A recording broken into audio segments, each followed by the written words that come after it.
Good evening, ladies and gentlemen, and welcome to Mount Carmel Area High School Red Tornado football.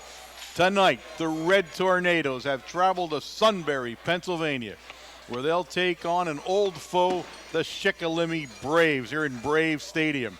And what a stadium it is, folks. Those of you who have not seen this stadium since the remodeling would be shocked. You can see, they told us, there's Charlie Dalpiaz, a Mount Carmel native, right, on the board over here. Had a long talk with him before the game, and said he probably pumped about $2.5 million into this stadium complex. $5 million altogether. Yep. They have a brand new field house across the road here. Yeah. But the only thing, and I'm not busting on them, obviously, the only thing that they didn't get done yet was the field.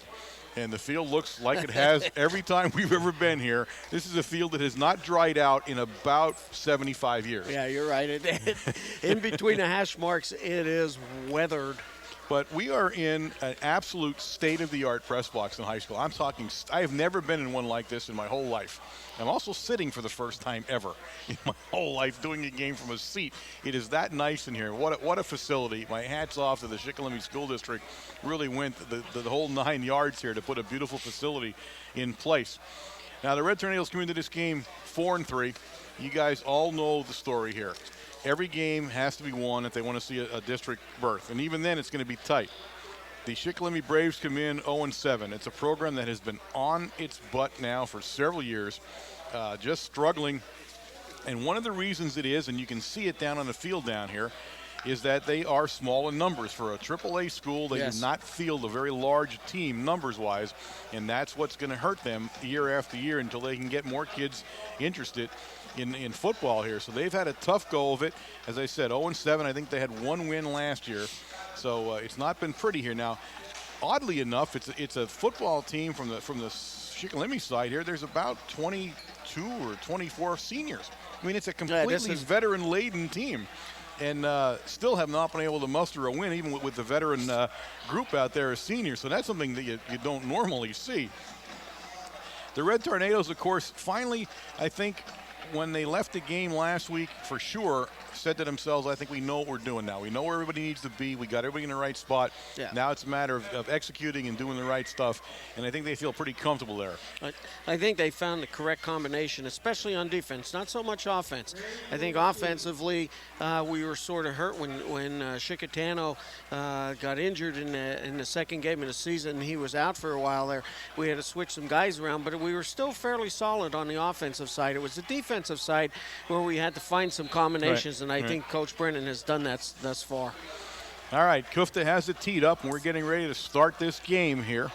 Beautiful night. Wind has died down. It's cool and crisp, but what a good night for football, and it's off. Number 7 for the Braves, that's Conrad, comes up the field with it, and Conrad is buried down at the 24-yard line, was where they're going to give him his forward progress, I believe. Yep, Matt Moreau's number 9 making a solid hit that time. Now what did you say, the 24? Yep, 24-yard line.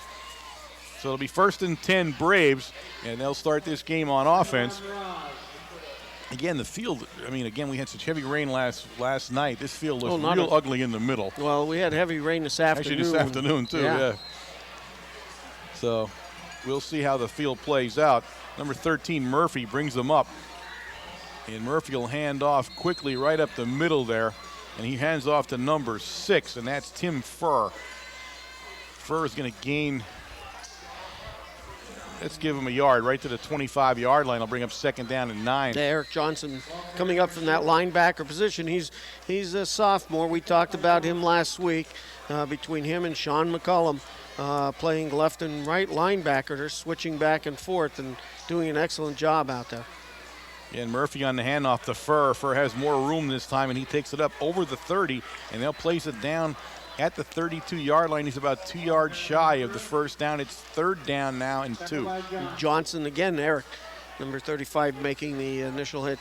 Coach Brennan had made some substitutions, switched some players around a little bit on the defense. He moved our boy Jake Shinsky out of that nose guard position, and number 71, Kaufman, comes into that position now. Murphy under center, and they hand it to the short guy there, and I believe it's still Furr, number 6. And Furr looks like he's got it up to the to the 34-yard line. That's where the first down marker is now. He's right at the marker. They're going to have to measure. Yeah, he's right there. With the switch that has been made, moving Shinsky out at nose guard position, we left James Goins, and he leads the team in tackles. He has 47 tackles on the season, doing a great job down there. Left him at the tackle position, put Kaufman in at the nose guard. Mike McCullum, who was playing in that linebacker position, now comes up to the defensive end, along with Ambrose playing, and also Matt Morose, number 9, comes in on the right side. And Matt Kovaleski then comes into that corner position where Morose was playing. So the rest of the defensive backfield remain the same for the Tornadoes, with Puhutsky and Kufta and Kogut being back there. But I think the switches have made a big, big difference in the way the defense have played this year. All right, it's going to be 4th down. They're just short of the mark, and they're going to go for it. It's 4th down and less than a yard, and the Braves are going to gamble early here. They're in their own territory at the 34-yard line. They're going to line up and go for a first down, and I guess when you're 0-7, this is the kind of things you got to do to shake things up. Builds a little character in the team if they pick it up. And Coach Persing rolls the dice here. The Braves taking a while to get lined up here. Takes the referees a while. They want to. I guess. That's what it is. Yeah, they want to see. Coach Brennan had a question, and they want to make sure they get that yard marker. It's got to be 6 inches if it's anything there for the first down. So you assume this will be a quarterback sneak. At least that's the assumption you'd make here with such a short amount of room. That's what it is. And Persing, and I'll be truthful with you, I don't know. Yeah, they're going to give it to him. His forward progress now. He puts his foot down just inside the 35. So it'll be a 1st and 10 Braves, and the gamble pays off for the Braves early in this ball game. Good surge, but I'll tell you what, the defense pinched in towards the center, and he barely made that. Yeah, I mean, he needed 6 inches. He got 8. That was he about didn't it. He didn't get it by much, that's for sure.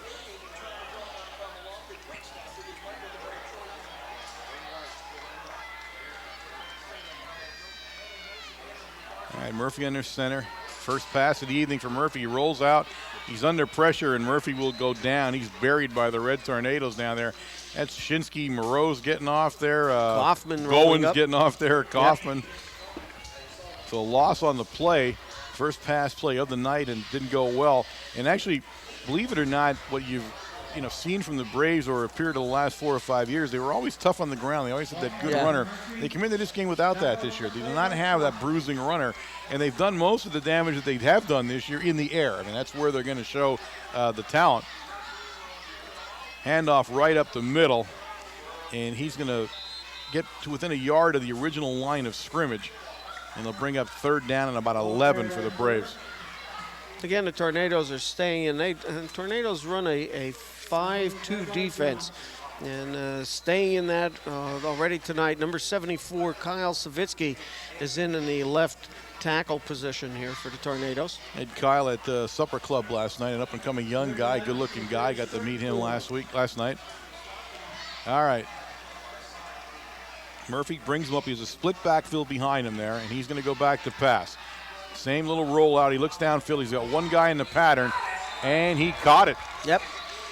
He caught it. That's number 86 down there for the Braves, Mike Rourke, and a big gain for the Braves. They're in Red Tornado territory now, down at the Red Tornado 38-yard line, where it's 1st and 10 Braves. Again, even in the last pass play, they're trying to isolate on Kovaleski, number 1, over on the left-hand side, getting man-to-man over there. And again, I told you, that's where they make their living, in the air. Rourke is a good passer. Hand off to number 6, Furr, and Furr makes a cut upfield, and he gains some nice yardage. Ball's but he got out. The ball. Yep. The ball came out, and the Red Tornadoes have recovered it. It looks like Savitsky maybe. Or, I'm sorry, Shinsky. Jake, I think. Yep. Jake Shinsky makes the recovery there for the fumble. Tornadoes take over on the 32-yard line, 33. A tough break for the Braves as they had a head of steam. They were in Red Tornado territory off the long pass and looking good. And then just like that, the ball hits the ground, and it's a fumble, and it's 1st and 10, Red Tornadoes. A whistle on the field. It's an official timeout, and I believe they got either the chain. Yeah, there's something with the chains over there.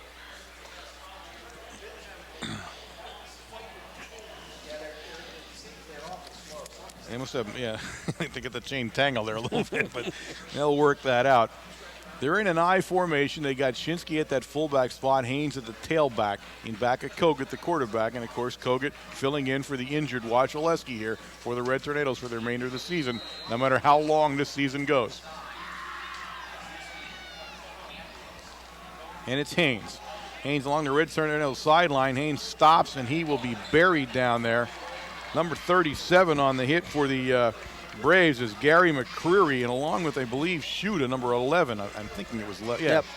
Shuda, number 11. So they stop Haynes right at the line of scrimmage, and it's going to be second down and 10 for the Red Tornadoes.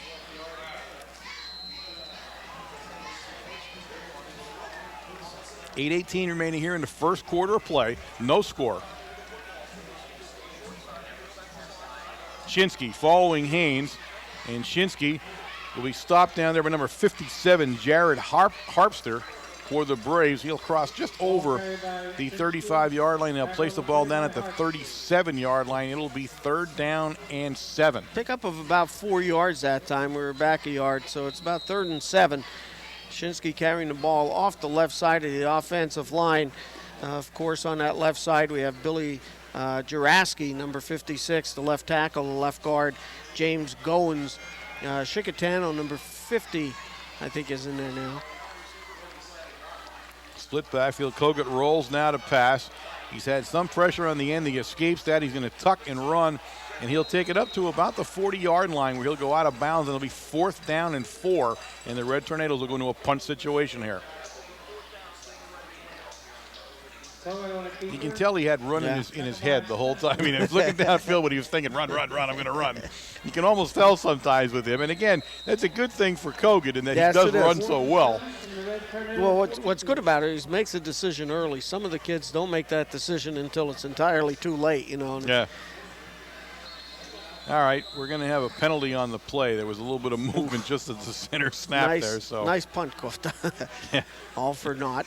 Yes, we're going to do that again from 5 yards back. I would say, is it again? No, motion on us.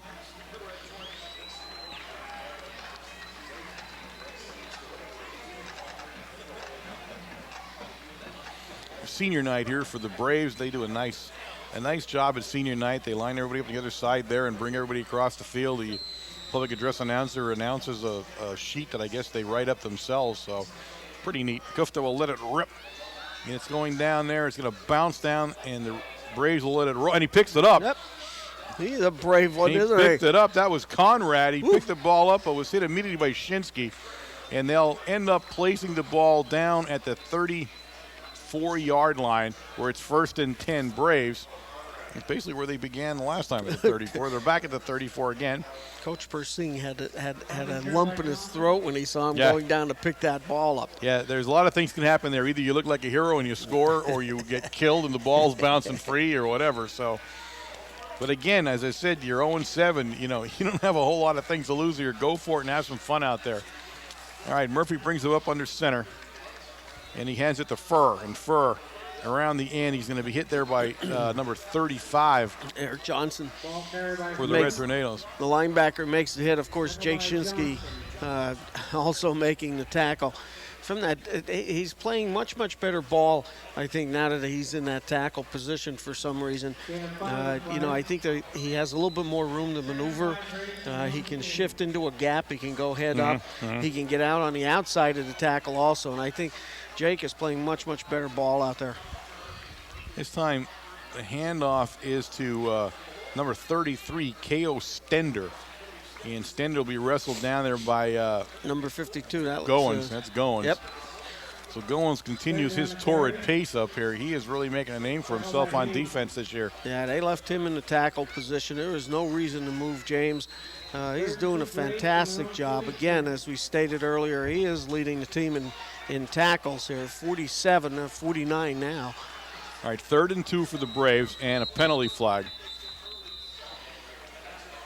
One of the things that catches my eye with the Braves as far as running, and I talked about this the last few times, and it's got to be Coach Persing's way of doing it, but I've never seen a team line their backs up so close to the line of scrimmage, and they're known for it. But they're almost touching the quarterback as they line up. Very seldom do you see that in a backfield like that. Well, what you're doing there is you're hoping your line's going to do the job, because it doesn't give the runner much distance in between to see where his blockers are at. Yeah.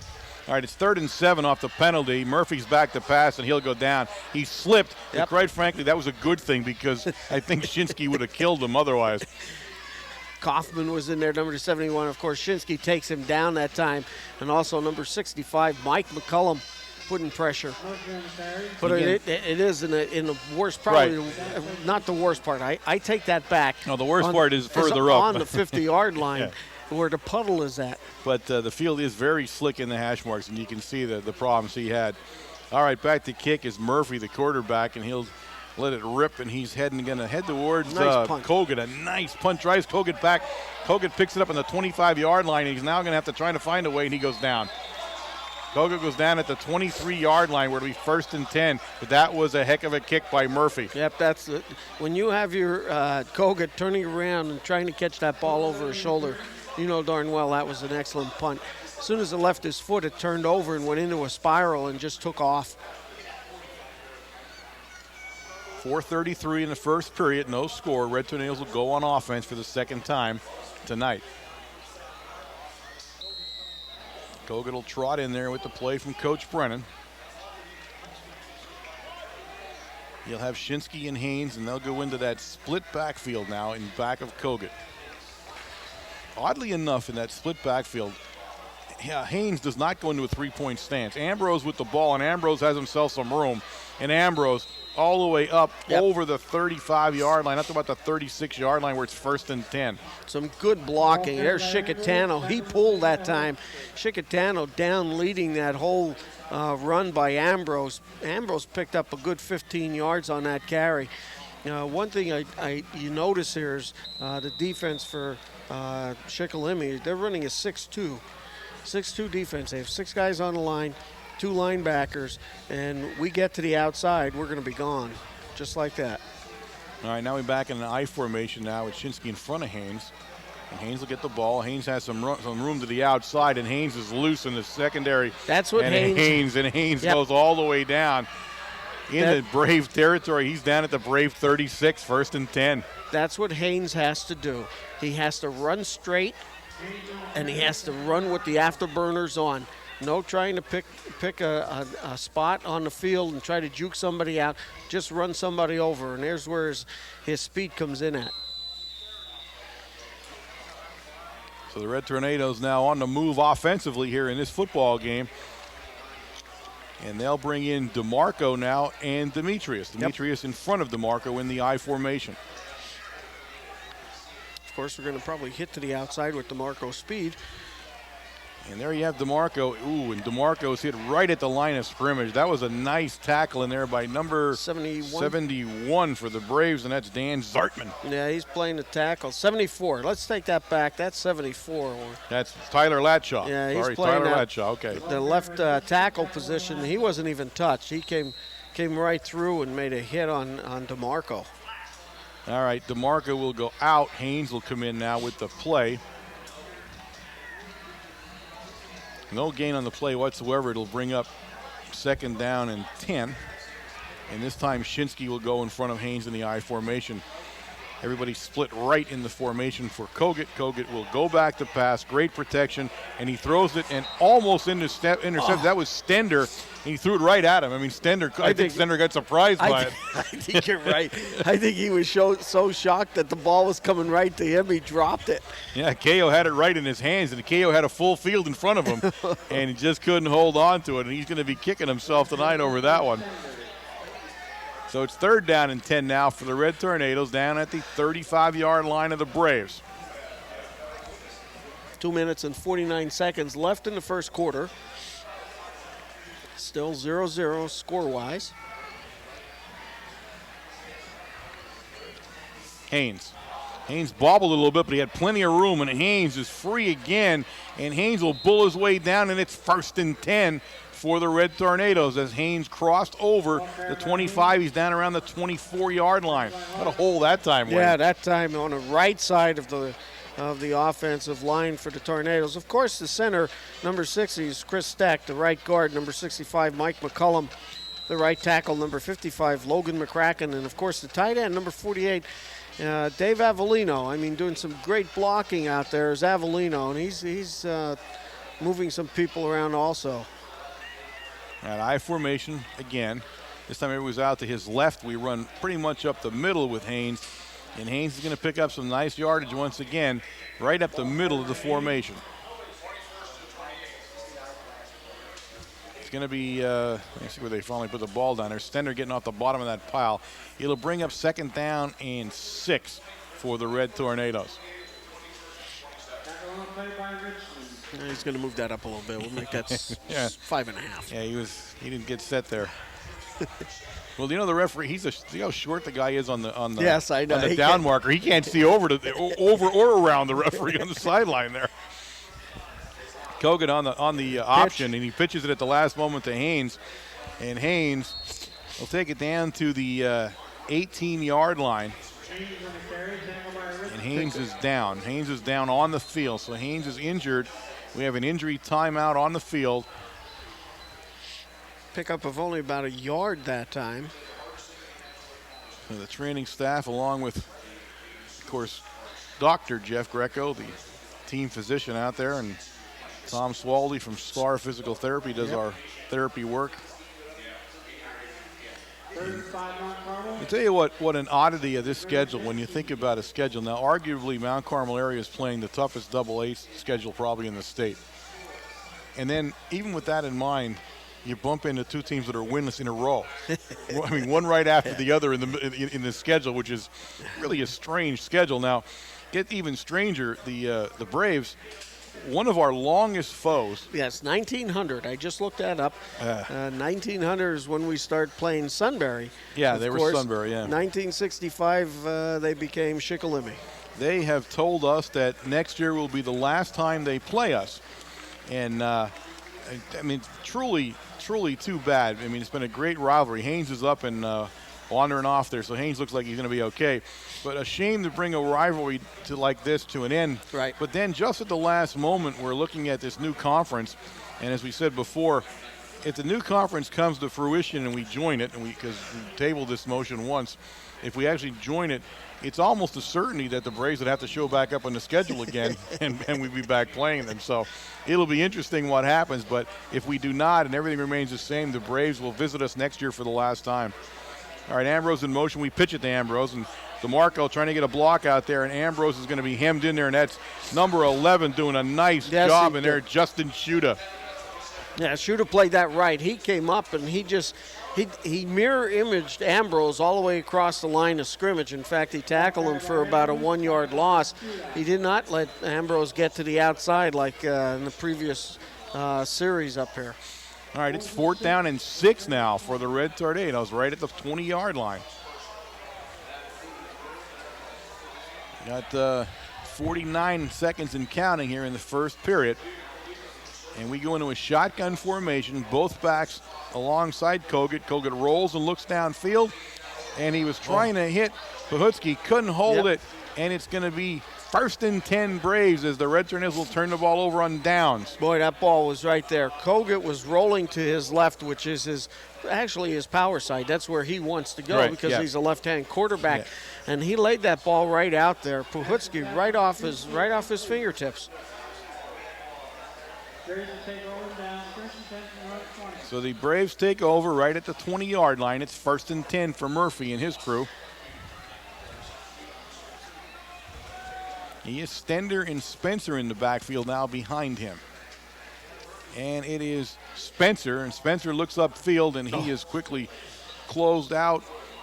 Right, he gained about a yard. Looks like he had a lot of room, and all of a sudden he had nothing. It's a yard gain on the play. Number 9, Matt Moreau's getting up. Goins, number 52, getting up. Jake Shinsky's getting up off that pile. So, a great defensive pursuit here. He didn't even gain a yard. I'm going to call it 2nd and 10. The ball's just on the other side of the 20-yard hash mark now. So still about 2nd and 10 now. And that, ladies and gentlemen, is the end of the first quarter of play here at Braves Stadium with the score of the Red Tornadoes 0 and the Braves 0. All right, we're ready to get this second quarter underway. Murphy brings his troops out there into the huddle. They'll break in a second here and get ready to go. The ball just over the 20-yard line. It's 2nd and 10 for the Braves. He has Spencer and Stender in the backfield. Spencer, the bigger of the two, at number 42. And he drops right back to pass, and he's trying to get a screen pass out to Spencer. And who sniffed that out there? Who is that? Oh, that was Eric Johnson. Johnson's, yeah, I was going to say Johnson's the guy standing right there and breaks it up. So it's going to be 3rd down now and 10 for the Braves. Moved right over into the pile there where the blockers were at. I think he would have put a hurting on somebody.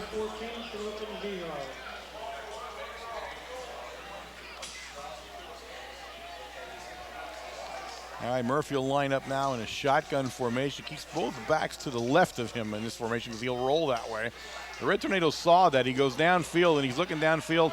And that time, a great defensive play by Kovaleski. I thought Kovaleski had the interception that time. Some pressure put on Matt Moroz and Shinsky coming in from the left tackle position.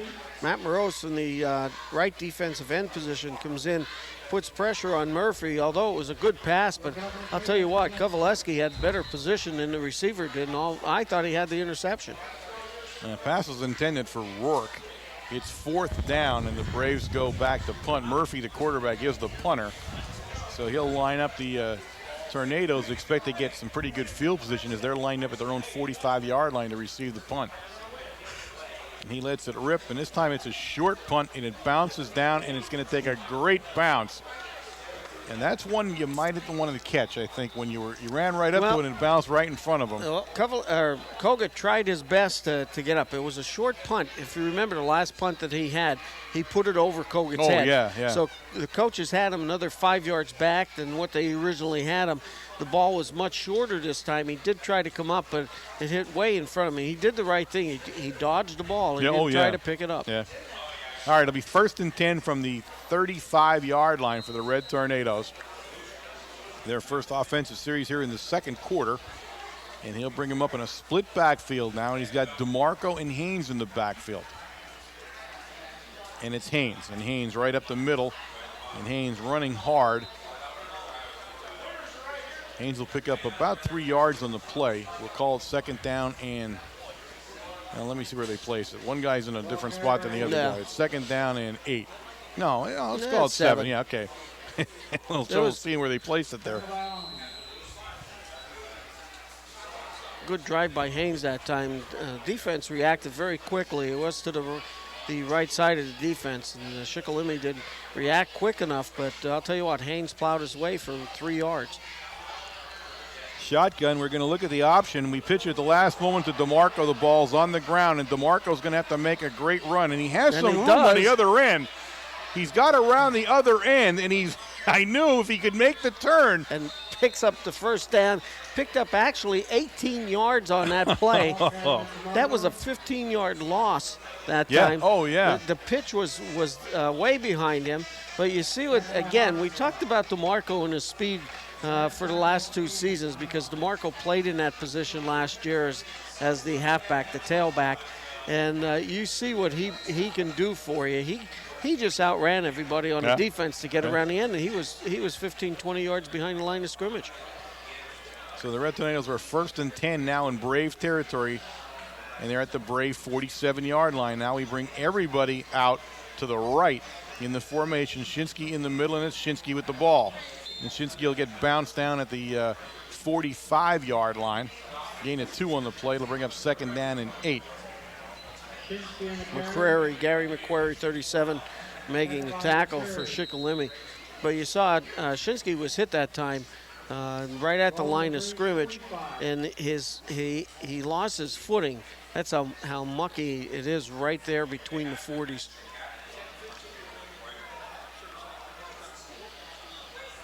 And now we come the opposite direction with everybody out to the left. Again, Shinsky, the lone back, the exact formation had just left, and the Braves, I think this time the Braves jumped. I didn't see anybody on the red side move, but then I hardly ever do, and I'm always surprised when they call it, but this looks like an offside penalty to me. Yeah. And it is, so I was right for the first time. It took me into the 8th game to do that, but I made the right call. And it's a 5-yard mark-off down to the Brave 40-yard line. It looked like the whole right side of the defensive line for Shikellamy that time was off. There was contact on the offensive line there, so the call had to be made. So it brings us 2nd down and 2 now for the Red Tornadoes. We go back into an I formation. Everybody split out to the right. Kevin Demko, number 29, is the wide receiver over on this side. And it's Shinsky. And the ball's loose. Out, and the 57. Braves have recovered. Yep. The Braves have recovered the fumble. That's Jared Harpster, number 57, on the fumble recovery with the Braves. That wasn't even close. I don't even know if Jake got the ball or didn't get the ball. You couldn't see it, but the ball flew about 3 yards past the line of scrimmage, and there was nobody there but defenders. So the Braves turn the Red Tornadoes away on the fumble at the 9:38 mark of the second quarter. It's 1st and 10 Braves now from their 35. And this entire game is taking place between the two 35-yard lines. That's pretty much where the whole game is. Spencer now with the ball for the Braves, and Spencer has some room. And Spencer's the guy with the speed in this team. He's going to be brought down in there. Johnson, number 35. Is that who it was? Yep. I couldn't see. He walked away from the play there. Eric made that play from his linebacker position, although it's 8 yards downfield. 2nd down and 2 now for the Braves.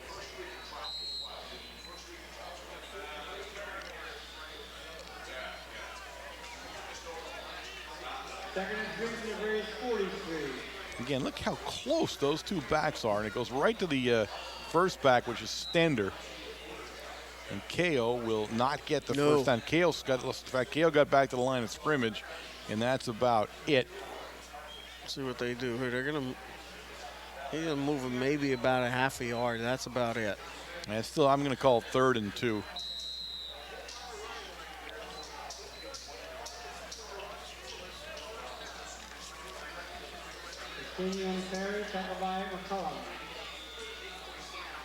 Justin Shooter, number 11, coming in to the Shikellamy Brave offense. It's Spencer this time, and Spencer's going to get the first down and then some, as he'll pick up the first down and he'll bring the ball out to the Brave 46-yard line. Kogut, number 21, getting off the field. Made the tackle that time. 74 coming off, Kyle Savitsky. Taking a break, see who comes in. Looks like Kaufman. Kaufman came back in. Yeah. Spencer now kind of get the end around, and McCullum pretty much balls out. Play. Balls up. Kovalevsky recovered. That was McCullum that did that. Yeah, McCullum, he mucked it up right in the beginning there. Yep, but he stripped the ball. He stripped the ball away. The ball goes flying out, maybe about 4 yards down the field. Tornadoes recover. Yeah, Mark Kovalevsky on the recovery, but it was all McCullum. They were trying to get the end around of Spencer, and Spencer came around, and McCullum was standing there waiting for him, and he bear hugged him, and they twisted him around and yanked the ball out. So 1st and 10 Red Tornadoes, and again, we're working within this like 30-yard little patch here the entire evening so far. 7:56 remaining in the second quarter as the Red Tornadoes come out. And that's the worst part of the field. It's like a quagmire out there, you know? We are picked the worst part right now. Ambrose goes in motion, but we're going to go right up the middle with Haynes, and Haynes make a nice run. Number 37 for the Braves, Gary McCreary on the stop. Good run by Haynes, especially running over the puddle like that. Right over where Steck is. Great drive. It was pickup of about maybe 3 yards, a long 3 here.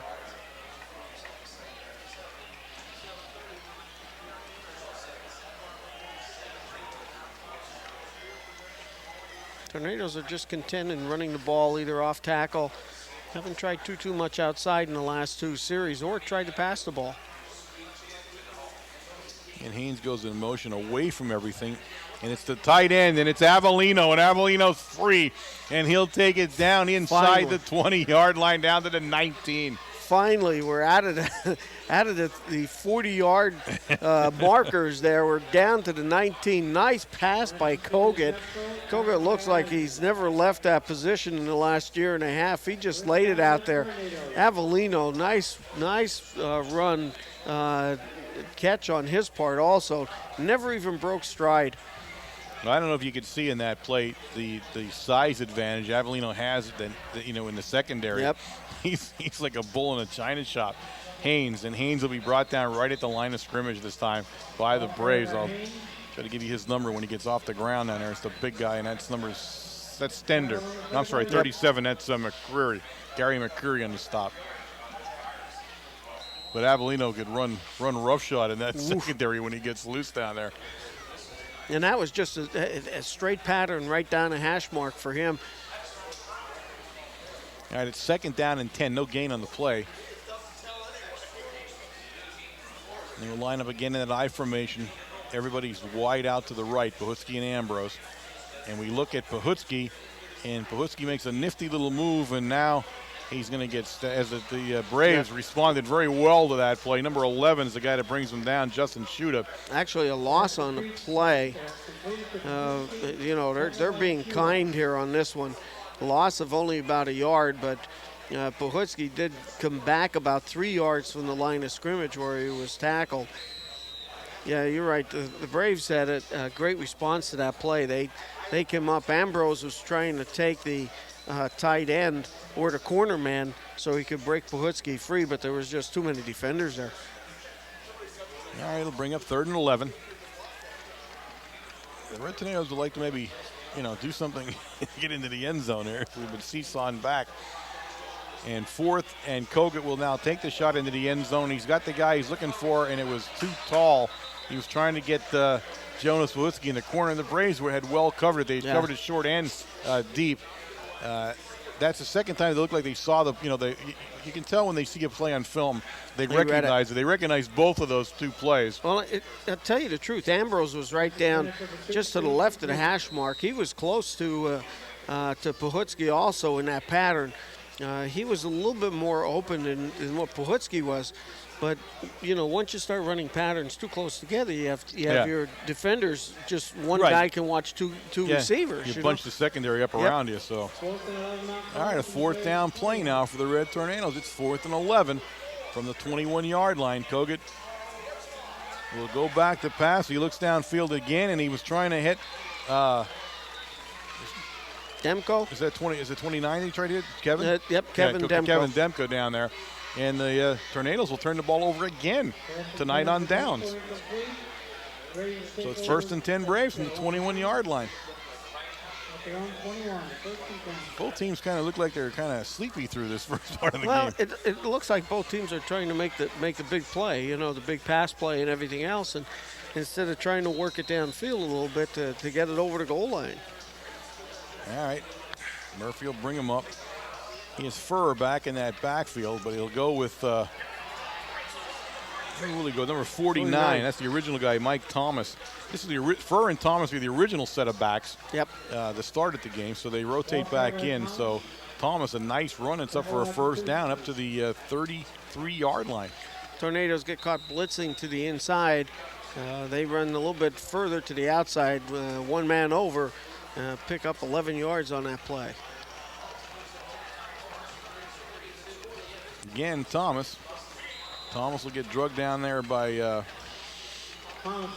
Eric Johnson. Okay, 35 Johnson on the stop. So Johnson on the stop, and Sean McCollum coming over this time to get in on that action. Thomas, he's going to end up picking up about 3 yards in the play. It'll bring up 2nd down and 7. Thomas running with a head of steam here. And the Braves look down at the sideline, and Coach Persing wants to call a timeout to talk about this thing. So we have a stoppage of play at the 4:25 mark of the 2nd quarter. No score in this football game. It's 0-0. And the Braves playing very tough here right now for an 0-7 team.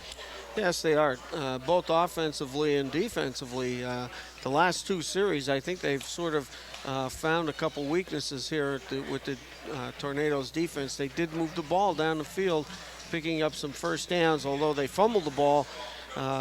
You know, they got down to the 50, 45-yard line of the Tornadoes, but then they fumbled it. Tornadoes recovered. Defensively, they're doing everything that needs to be done, especially with the pass defense. They're running out of a 6-2, so they're putting 6 men on the line, but they're covering the receivers very well downfield. Yep.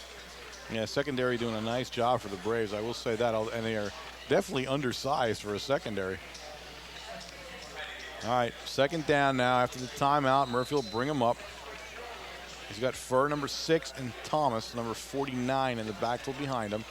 And he's going to roll out and throw. Shinsky putting some pressure on him, and it's complete. And that's number 86, his favorite target, Mike Rourke, out at the midfield stripe on the 50-yard line. It's 1st and 10 and a penalty flag. There's the penalty flag here, hit after hitting the quarterback. Roughing the quarterback. Roughing the passer on this one. Calling a late hit.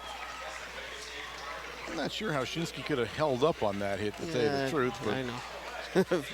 That's called home field advantage. I mean, he had a head of steam going there. I'm not sure what they wanted him to do, but needless to say, it's a big penalty. And the Braves now in their best position so far here tonight to do some damage, as the ball will get set down right at the 35-yard line. It's 1st and 10. Braves at the Red Tornado 35.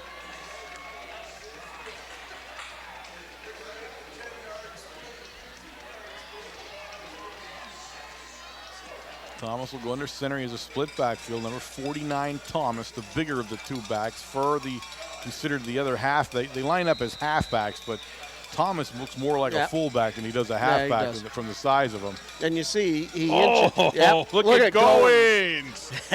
James Goins. We have to give him a nickname. Yeah, I got to get a good one for him. A good one, yeah. He completely swallows Thomas up and plants him back down on the ground. It is 2nd down now and 12 as a 2-yard loss on the play. James Goings making his presence felt on the field tonight. Now you got to remember, he's only a sophomore.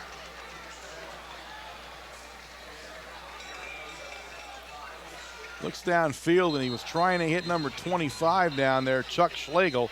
Schlegel couldn't hold on to it. That was dangerously close to it behind the. Yes, yes, it was. And I'll tell you what, the other dangerous thing about it was Kogut was eyeing him up to catch the ball. Yeah, that play didn't have much of a chance either way, whether he caught it or not. So it's 3rd down now and 12 for the Braves. Now, from where I'm sitting, though, that did sort of look like it was backwards. I thought he was. To tell you the truth, he was dangerously close to being a backward lateral there. All right, Furr, the lone back in the backfield. He has 3 guys out to the right, and he gives it to Furr. And Furr's got himself ahead of steam, and Furr would have done better, but he slipped down right at the 30-yard line. He had 67 blocking in front of him, who was in front of Kovaleski. And I'll tell you what, Furr slips. If he doesn't slip, that's a touchdown. Yep, that really was. It's 4th down now, and it'll be 4th and 5 for the Braves at the 30.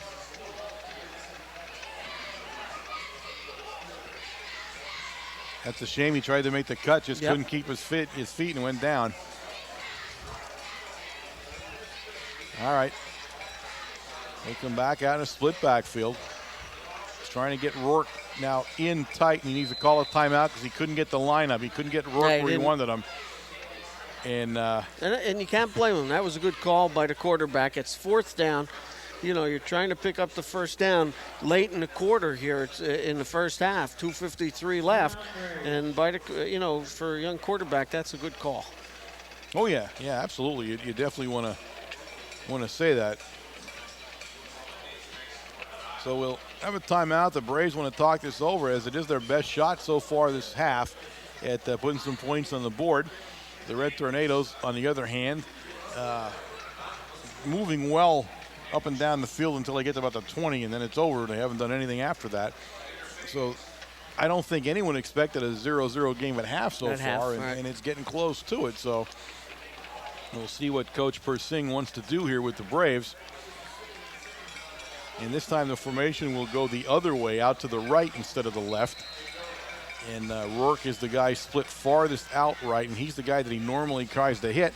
He goes inside to number 1, Caleb Ammon, And Abbott is down Down to inside the 5, down to the 4-yard line. It's 1st and goal, Braves from the 4. That was a nice play by Coach Persing. Murphy just stands right back, 2 steps back, and he threw it to the tight end, and all the tight end was doing was coming straight across the field in a slant pattern, and nobody picked him up. No, he was completely free when the ball was let. He kept going to work all the time. He put Rourke out there and he used him as a decoy. And Ammon, number 1, takes it down to the 4. And here they go, 1st and goal, Braves. And it's Furr, and Furr is stacked up at the line of scrimmage. He'll go for no yardage whatsoever. Yeah, they tried to go over Goins that time, and of course, who's getting off the bottom, but James and number 71 down there Kaufman, too, getting off the big guy Kaufman. 71. The excellent play by those 2 guys. It's 2nd and goal now. The ball's back about a half a yard from where it started out, just inside the 5-yard line for the Braves. And it's Thomas, and Thomas scores. Takes it in. It's a touchdown for the Braves.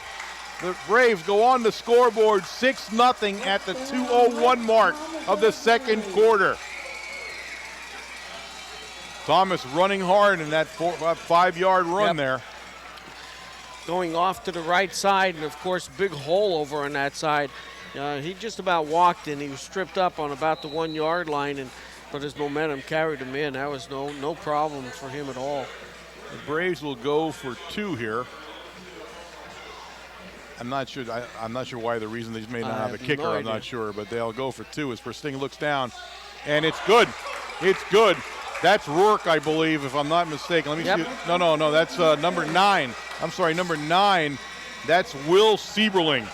Will Sieberling for the 2-point conversion. And just like that, it's Shikellamy Braves 8, the Red Tornadoes 0 late here in the 2nd quarter. I tell you what, Sieberling made a nice catch. Yes, he did. Defended. He made a nice catch.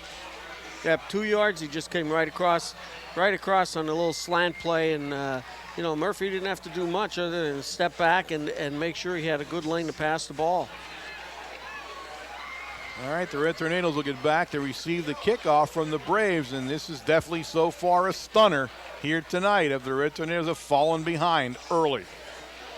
This is what you don't want to do with a team that's 0-7. You don't want to give them the confidence like this. These are the teams that can kill you, especially with the number of seniors that they have on here. They have a lot of experience on this team. Might be only 0-7, but I'll tell you what, they have some maturity here. I'll be truthful, you very seldom see a roster so senior laden as this one. I can't remember when I saw this many seniors on a football team. And that's just unusual that a class like that would be moving through with all at the same time. All right, number 62 doing the kickoff. That's Brandon Kaufman for the Braves. He lets it rip, and it's going to go to DeMarco. DeMarco down along the 15-yard line, and he comes upfield. And DeMarco still going and makes a nice run all the way out to the Red Tornado 37-yard line where it's 1st and 10, Big Red. Good return by DeMarco. We've seen him week in and week out, putting everything out there, 120%, both on the kickoff and the kickoff team and also the kickoff return team.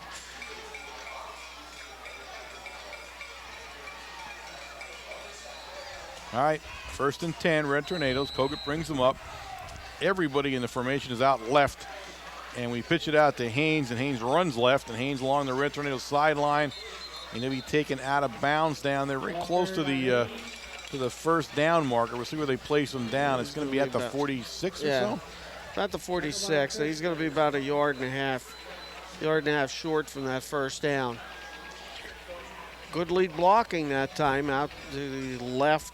We had some good pulling guards picked up on the defensive end and to the outside. But the Tornado, they need to do that. Their defense here lends well for getting to the outside. They're running a 6. So you get to the outside, there's not too many guys left to run by. All right, now the formation comes the other way, but Kogut will kick it and a keeper. He'll pick up the 1st down and then some as he crosses into Brave territory at the Brave 49-yard line where it'll be 1st and 10. We got a minute 41 seconds remaining here in the first half of play. The Red Tornadoes need to start. Picked up 4 yards. Yeah, on a quarterback sneak. You must have seen something there. But they need to time now the enemy for the Red Tornadoes, and timeout on the field, but the referee's timeout is they are having all kinds of trouble with that chain, that one side of the chain down there. Just doesn't want to cooperate tonight. And we'll have to put a bead of weld on that baby at halftime.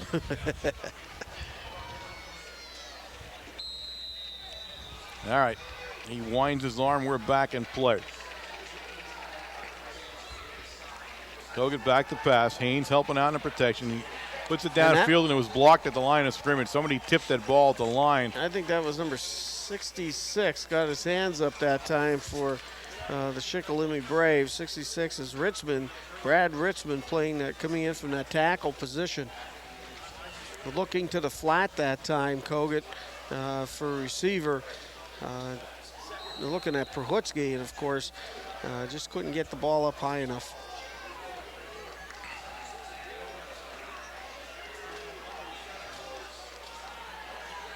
All right, 2nd down and 10 now for the Red Tornadoes in the shotgun formation. He turns the other way and throws it to Prohutsky.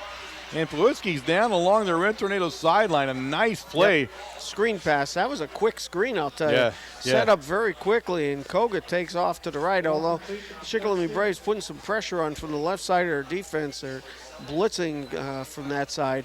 Kogut turns around to the opposite side of the field and hits Prohutsky. Well, it was a naked screen in that everybody was to the opposite side of the formation, and he was by himself. It wasn't like a screen normally has the wall of block. There was nobody there. I mean, everybody came left, or I'm sorry, right. He went left. That's a play we don't see very often. Now he'll roll the other way. Looks downfield, got some room. Got some blocks. He's at the Shikellamy sideline. He'll go out at the Shikellamy 32-yard line. Gain a couple yards on the play. Good move. Good move by Kogut. Get out of bounds. Save your timeouts here a little bit. Kills the clock with 1 minute and 8 seconds left.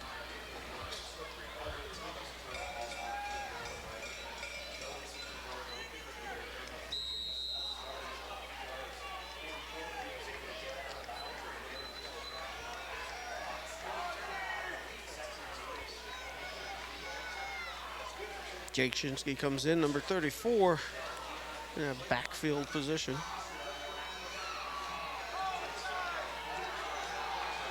All right, Kogut will line him up, 2nd down, and let's call it 9. He pitches it out to Haynes, and Haynes heading over to the Red Tornadoes sideline. Haynes is up, flags all over the place. Haynes makes a nice run, but I guarantee it's coming back. Yeah, laundry day on this one. It is coming back. You had to get either holding or clipping or something down here. Probably a block in the back the way the flow there was like a scrum going there and movement there, and so I'm pretty sure that's what they're going to call. Now they're calling holding. Holding against the Red Tornadoes, and they'll mark this one off. Yeah, it nullifies a great run there by Haynes. Pickup of about 16 yards on that carry to the outside. 7 seconds come off the clock, of course. 1 minute and 1 second left in this half. Although now the ball goes back and it's, 2nd and 15? Yeah, it'd be 2nd and 15, but more importantly, the ball back out at the Braves 39-yard line. Rather than down on the 18 where Haynes was tackled.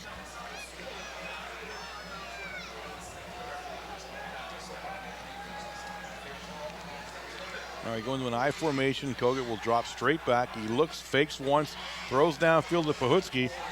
And the Braves, again, well covered. Prohutsky, the only guy out in the pass pattern for the Red Tornadoes. No one else left the line of scrimmage. Yeah, Ambrose stayed in that time to block. They've been putting pressure on Kogut in the last couple of pass plays, blitzing from the linebackers. But Ambrose staying in the pattern or staying in the block that time and helping out.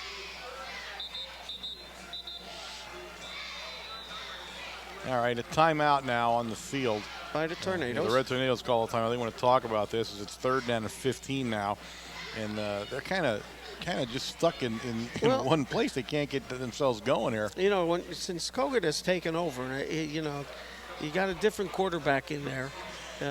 You might be seeing the ball a little bit different, but some of the things that we have noticed over the last since Bloomsburg is that the receivers are stopping their patterns. they're quitting on the ball entirely too soon. Koget's ball is more of a bullet, and he throws a hard ball. I'll tell you, for not being that big of a quarterback, he can fire a ball and put it right on the money. And there's another case there. Like last week, we had seen at least 3 times where receivers, if they would have continued their patterns into the end zones, they had a better chance for the ball. Yeah. Here's another one. Pohutsky stopped.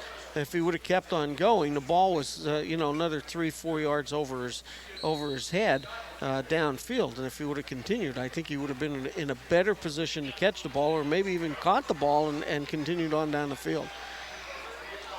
All right. 3rd down.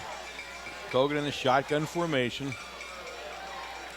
Everybody out to his right. We move right, but it's a shovel pass to DeMarco up the middle, and DeMarco, a nice head of steam, and he'll take it down to the 24-yard line. He's going to be close. They're calling it 4th down. They're bringing him back about 6 inches. The spot's different from where he was. From where he's at, they're going to. They're really bringing it back this time. All right, timeout again for the Reds. Yeah. I don't know how he ended up with the ball there. I'd have to think about that one a little bit. But they brought him back a yard at least.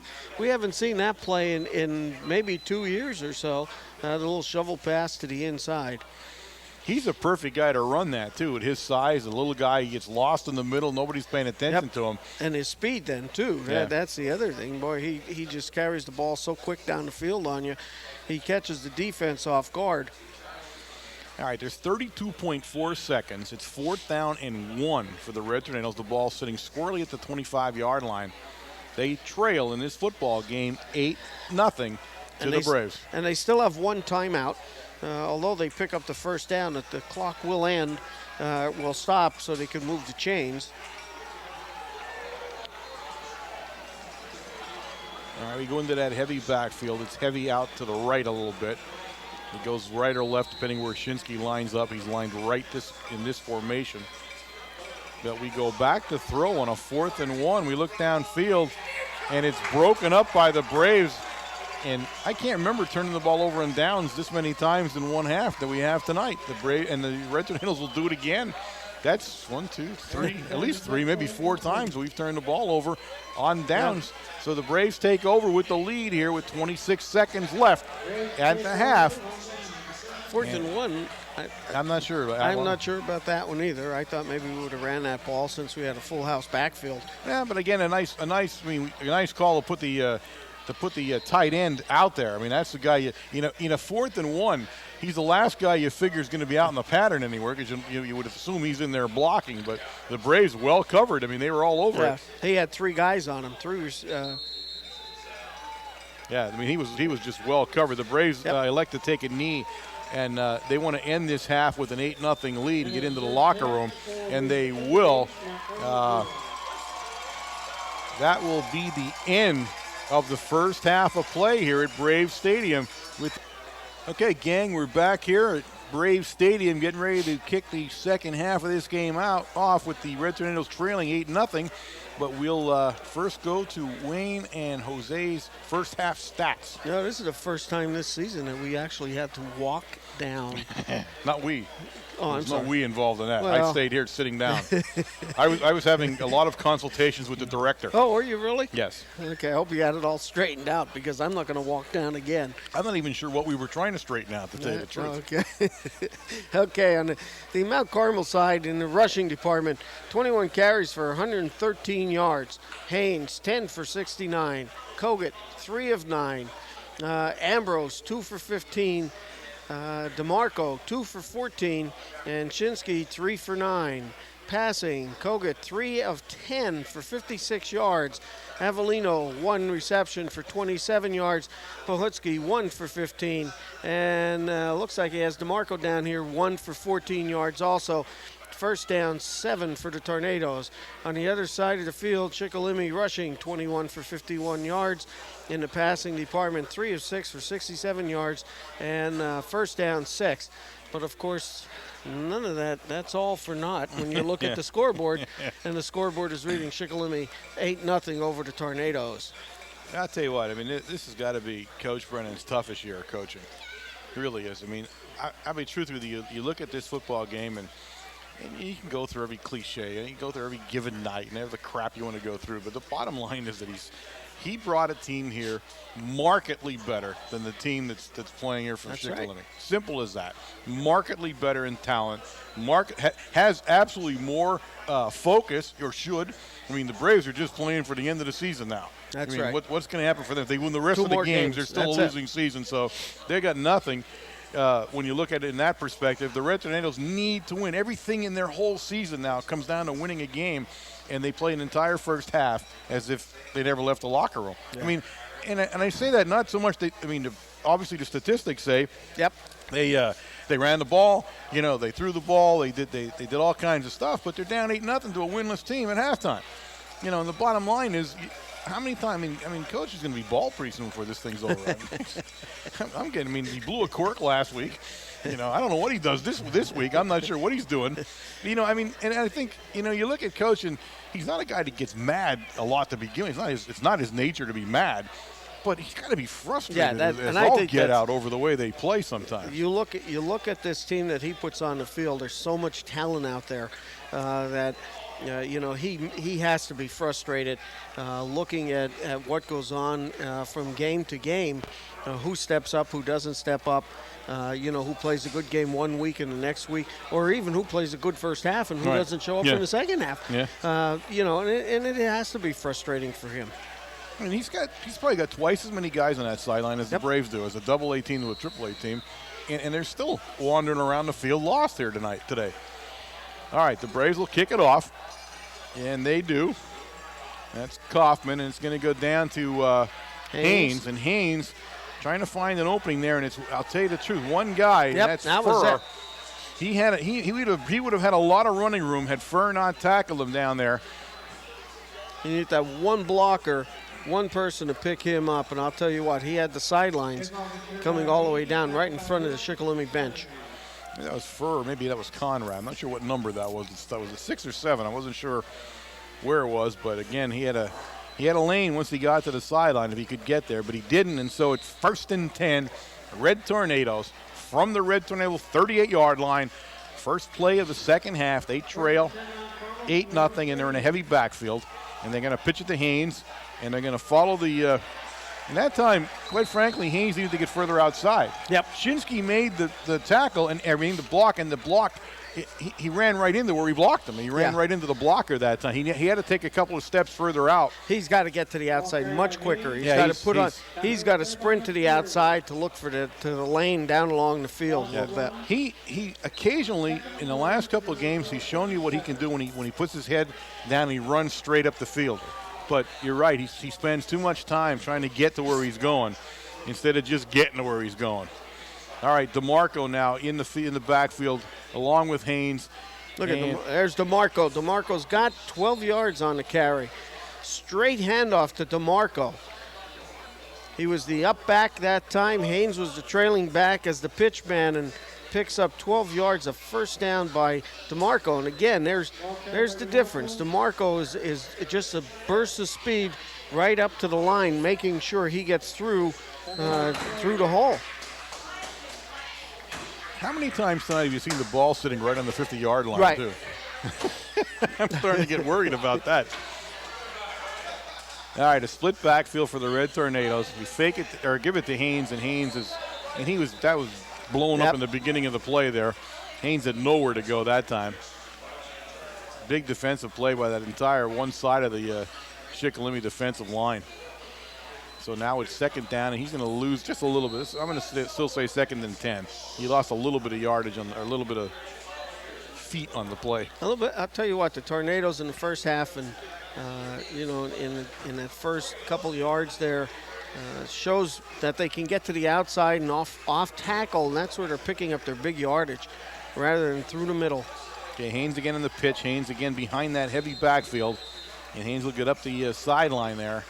And you can tell the difference in how fast he gets to the corner compared to when he doesn't get there. Again, he's trying to follow Shinsky as they go into basically the same offensive set that you see him on the goal line with, is really what they're doing. 7-5-7. So he'll pick up Let's see where they. I'm trying to see where they set the ball down there because they're wandering around there. Okay. Well, we got another official's timeout here. I don't know what for. All right, the ball's going to get set down at the Shikellamy 47-yard line. I think it's the chain thing. Yeah, again. the chain again. Chain thing just won't give up. I mean, when the ball comes in that direction, they're supposed to lay the chains down so nobody gets hurt, and I think that's what they did. There we go. I was going to say, that's not, when you put it down No. more than 10 yards, that's a short 10 yards going there. Boy, there's a big kink in that chain, isn't there? They are having their chain problems over along that sideline. So they set it down now at the 47. That will bring up 3rd down and 7 for the Red Tornadoes.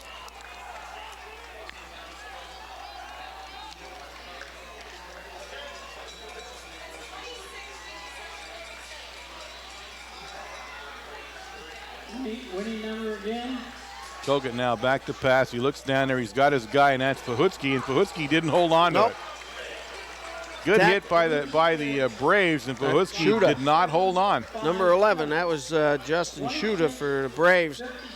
Makes a hit, jars the bar loose. That was a nice pass by Kogut, right on the money. 2-6, 5, Okay, 7, it's 5, 7. 3rd or 4th. It should be 4th. He's saying 3rd over there, but it's 4th down. I think even the Red Tornadoes were waiting to see which way that was going. But it is 4th down, and the Red Tornadoes will have to punt. And even the Braves were wondering there what the Red Tornadoes were thinking about doing. That we're having a scramble to get everybody on the field. Kufta now in to do the punt, and he gets a nice center, and he lets it rip.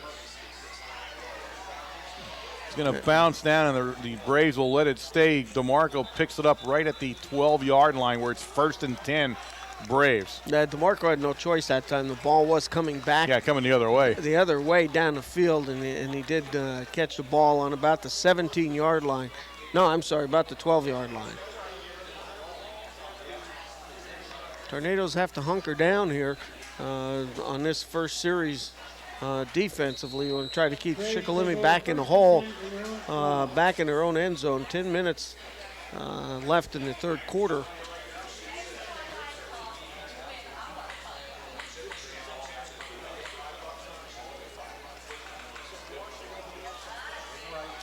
All right. He's got 2 guys in that really tight formation there, and that's Furr with the ball, number 6. He'll take it out to the 15-yard line again at 3 on the play. Shinsky getting off the pile there. Yeah, Shinsky getting off the pile. They're trying to come off tackle. Tornadoes looped into the gap that time with Shinsky, along with Eric Johnson trying to loop in from the linebacker position, and Sean McCullum moving over onto the left side. All right. Everybody out to his left now, the wide side of the field. But he'll go right up the middle, and that's Thomas. Thomas will pick up 2 more yards. Let's give him 3 yards out to the 18-yard line. Trying to see, it looked like Sean McCullum, number 42, making that tackle. Thomas on the carry. It'll bring up 3rd down and 4 for the Braves.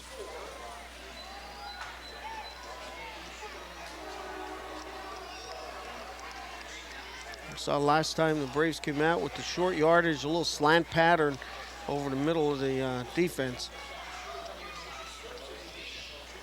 Furr. And Furr's got some room, and Furr's loose. Furr's loose. I don't know if Kufta can catch him or not. Yes, he will.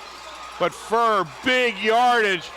Tim Furr all the way down to the Red Tornado 15-yard line. It's 1st and 10 Braves. Furr just a slant against the grain here, misdirection play. Everybody coming, they had motion for the Braves coming left. Of course, the quarterback Murphy comes to the left, and Furr goes back to the right. It looked like one of our Sally plays, trap play on the right side, but with the motion, the movement of the Tornado defense, that was a natural hole for him just to go right up through. All right, they bring Furr out for a breather here, and Spencer now will go in alongside Thomas in that backfield. Now they have the 2 biggest guys they have in that backfield side by side, and it's Spencer, and Spencer trying to get around the end, and he's going nowhere. The Red Tornadoes stopped that. That Sean McCullum, I believe, was the guy that made the initial hit down there, and they'll stop him just short of the line of scrimmage. It'll be 2nd down and 10. Tried off the right tackle that time. It's one of the big boys trying to pick up some yardage, but that time the defense holds true, stayed in their spot, and makes the tackle. Apparently the Shikellamy Braves have seen something because their best movement is when they move to the right. That's when they start moving the ball here. All right, everybody out to his left in the formation, but he goes with Spencer, and again, that was the inside Sally play. You saw it straight on there, and goes for almost no yardage. Yeah, no yardage. Mike McCullum from the defensive end position comes straight down the line and makes the tackle. You can see it from our vantage point. We could just about see the trap play that goes on the offensive line there to open up that hole. Okay, Tim Furr back in, number 6, back into the lineup now. He was the guy with the long run earlier. And he's back in there alongside Thomas now on the big 3rd and 10 play for the Braves. Murphy will drop back and he'll look downfield, trying to hit Rourke. This time well covered. Kovaleski had a hand on the ball, and it's 4th and 10 now for the Braves. Tell you what, Murphy's 2 steps back and he's firing the ball already. Nothing deep into the pocket or nothing rolling out. It's just 2 or 3 steps and he's firing the ball to a certain spot, and the receiver must be there at that point in time. Big play for both teams here. The Red Tornadoes cannot allow the Braves to score again, or this game's going to slip away maybe on them. Well, I'll tell you what, they're playing. At this point, they need 2 scores to win the game. All right. Murphy rolls out, looking downfield. Now Murphy will keep it. He's got some space. And he dropped the ball. Out. He fumbled the ball right at the goal line. He fumbled the ball. He picked the first down up. They knocked the ball out of his hand, and we picked it up at the goal line. My goodness, what an ugly set of events for the Braves. Yep, I didn't see. Oh, my goodness. Somebody's hand came in there and smacked the ball out. Yeah, I think Kufta recovered it, I thought. Oh, my goodness, the Braves have been snake bitten in this play here. And he had the first down. He had running room that time. Oh, he did. I mean, he was well past the first down marker and just had the ball knocked away from him. The ball is going to be placed down at the – looked like the 1 yard line. At the 1. It's on the 1 yard line. And the Tornadoes will try to get some breathing room here. But, I mean, he picked the ball up right at the goal line. It was bouncing at the goal line when we picked it up. So we surge ahead for about 3 yards on the play. It'll bring up 2nd down and 7 for the Red Tornadoes. And right now it's just a matter of getting it out of the shadow of the goalpost. Looked like that was a keeper by Kogut. And again, we'd seen him do that up here in the middle of the field and pick up a good 3-4 yards. Yeah, nothing fancy right now. Even though the Red Tornadoes trail, there's 6:29 remaining in the 3rd quarter. The Braves up 8-0. But right now it's just a matter of getting some breathing room here. And the Braves went offside. Yep. He went offside, and I think he touched it because he had time to get back. But he must have touched helmet to helmet as they'll mark another 5. And that will actually bring up about 1 yard, I would say. Yeah, it's going to be 2nd down and a little bit more than 1. So a big play for the Red Tornadoes, and they didn't have to snap the ball even on that play.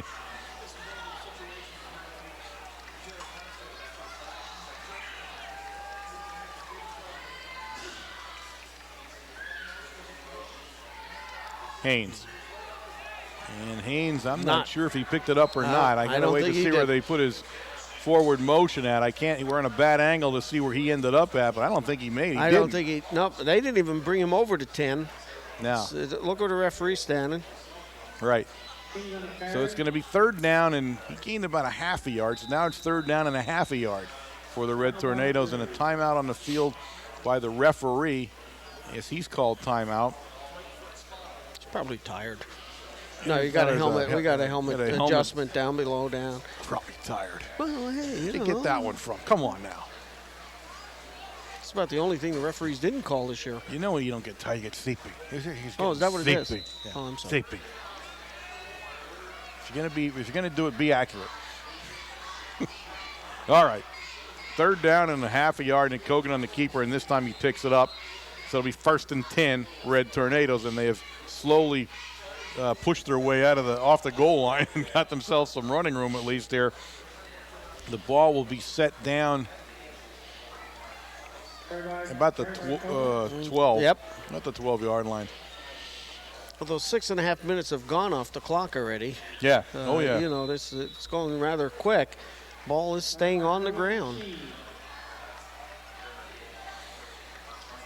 All right. First and 10 for Knoxville 12. Haynes, the lone back, and Kogut will look downfield, and he's going to let it rip now. It's a wobbler down there, and it's intercepted. Intercepted by number 11. That's Justin Shuda, and quite frankly, you should have. There were 4 guys in the first. First of all, you got 4 guys. We only had 1 guy in the pattern again. Yep. And all 4 covered him, and we threw the ball at him. Well, here's the other thing. You know, you got the whole outside of the field to start using. The center of the field's open a little bit now. You know, you got to get some other guys out in the pass pattern and just hit the short ones. You know, start to make those defenders play a little bit of an area here. Yeah, I'll be truthful. You look at that pass play, that last pass. There's absolutely no way he could have completed the pass. There's no way that pass gets completed. And it is Thomas, I believe, and Thomas with a head of steam. And Thomas inside the Red Tornado 40-yard line down to the Red Tornado 37-yard line. I'll tell you what, take a look at the Braves. Take a look at the way they're walking around down there. Right. They're feeling it right now. Yep, they know they got this game. Yep, you can see their esteem, their self-esteem is up. All right, Furr goes back in. Tim Furr goes back into the lineup now. He'll be in there with Thomas as Spencer comes out. And it's going to be Tim Furr with the ball. And he will get the first down as he'll take it down just inside the 35, probably at the 34-yard line. And then some. He picked up a good 3 yards over that first down marker. First down, Braves. 4:31 remaining here in the third quarter. The Braves lead 8-0, and the Braves in Red Tornado territory with the ball, 1st and 10. Number 4, John Laughlin, is in the linebacker position on the left side. Rollout by Murphy. Murphy looks downfield. He had number 1, Ammon, free for a second there, but just a little high for Ammon. Yep, if that ball, Murphy throws that ball online like he's been all night, that's a touchdown. The Red Tornadoes dodged a bullet on that one. Everybody, if you watch the defense that time, we run a replay. Everybody had gone with the fake, which was coming over to the left side. There were about four white shirts over here on the left side going for that fake. Thomas with the ball, and Thomas is free. Thomas bulls his way down, all the way down to the Red Tornado 20-yard line. Mike Thomas. Again, Thomas hit at the linebacker. He got through the offensive line rather easily. Hit, nobody wrapped their arms. They could have had him for maybe a 1 or 2 yard gain. Picks up the first down.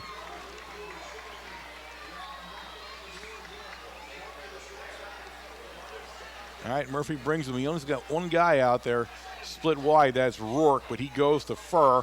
Furr trying to find the corner, and Furr has a little bit of it. Kovaleski will bring him down and cover the ball, but they'll call him down. No fumble. Pickup of about maybe 6 yards on that play. Okay, they put that at the 5-yard gain. 15 on the 15 now, so it's 2nd and 5 for the Braves.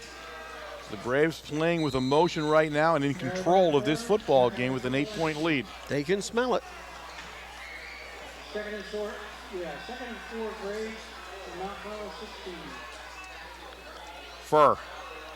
And this time Furr will go for a little yardage as the Red Tornadoes all over him. And the guy getting off the bottom of that pile. Goins is one of them, but the first guy there that is Shinsky. Yeah, Shinsky's the guy that really rode him down. So it's going to be 3rd down now and 2. 2:56 here in the third quarter now.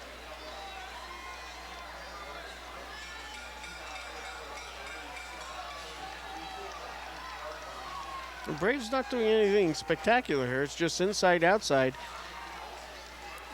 Right up the middle is Thomas, and Thomas is going to be very close to the first down marker. I bet you they measure this one. That's how close he is. It is 4th down. They're calling it. He's down. He has to get down to the 10. Yeah. And he's at what, the 11? No, he's got it. Or where we It's at not here? at the 10. Is it past the 10? He's on this side of the 10, in between the 10 and 11-yard line. So he's about 6 inches short, maybe a good football length. Okay, I see where you're at now. All right. All right, he splits two guys out wide right, Furr and Thomas, and it's Thomas, and Thomas will get the first down. Now they'll give him the first down, and now it's going to be a matter of where they plunk it down at. Yep. I think it's going to be right at the 10, Yep. which will make it first and goal. If he puts it down where he's standing, and he does, okay, it's right on the 10-yard line, so it's first and goal for the Braves from the 10-yard line here late in the third quarter.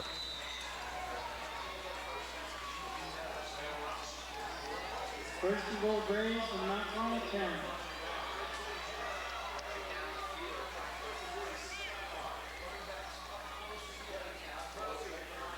Pitch out to Furr, and that is Kogut all over that one. Yeah, That's the first we've seen that play tonight Yeah. from the Braves. And Furr took a vicious hit. Yeah, I don't know why they'd even want to call that play. They've been Furr's- so yeah. successful. Furr is hurt. Furr couldn't get himself protected enough. Yeah. And he's up now. I mean, but he couldn't protect himself from the hit. It was that fast. So Furr will need to come off for a play at least. And he's really had an excellent evening here for the Braves out of that backfield. But really just couldn't protect No. himself. I mean, he took the hit square Kogut, on. I'll tell you what, Kogut made a good play. He did come up very quick on that from that corner position. All right, it's second and goal now from the 14. And this time he'll go back and he's going to be buried. Couldn't get on track there at all. Well, he was looking, tell you the truth, he was looking at That's number 80. Moroz that did that, right? Yep, Moroz did it. But he was looking for the receiver to go to the inside. Murphy was. They were playing off of Kovaleski again. But the receiver, for some reason, went on an outside route. Murphy had to put the ball down, then he had to try to run the ball. Okay, now it's third and goal from the 19. So the Braves have taken a steady march back from the 10-yard line where they started out first and goal. So it's third and goal from the 19 now. This is a pass play, I thought, but it's Thomas.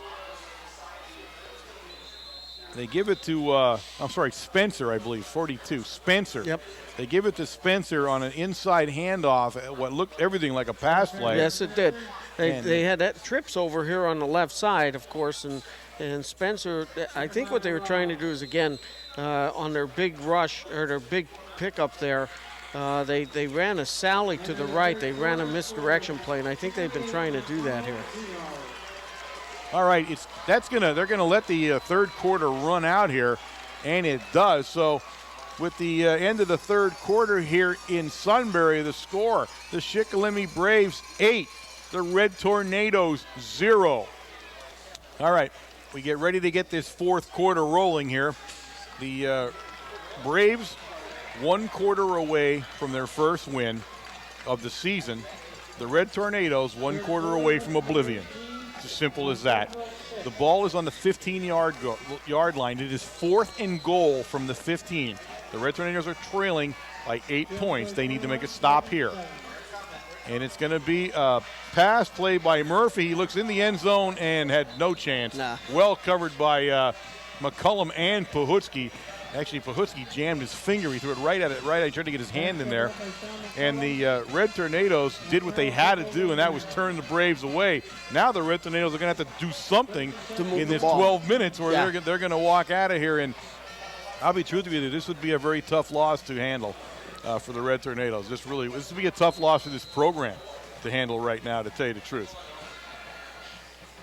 There's a long way to go. Don't forget, you need 2 scores here. Yep. To pull out, you're down by 8.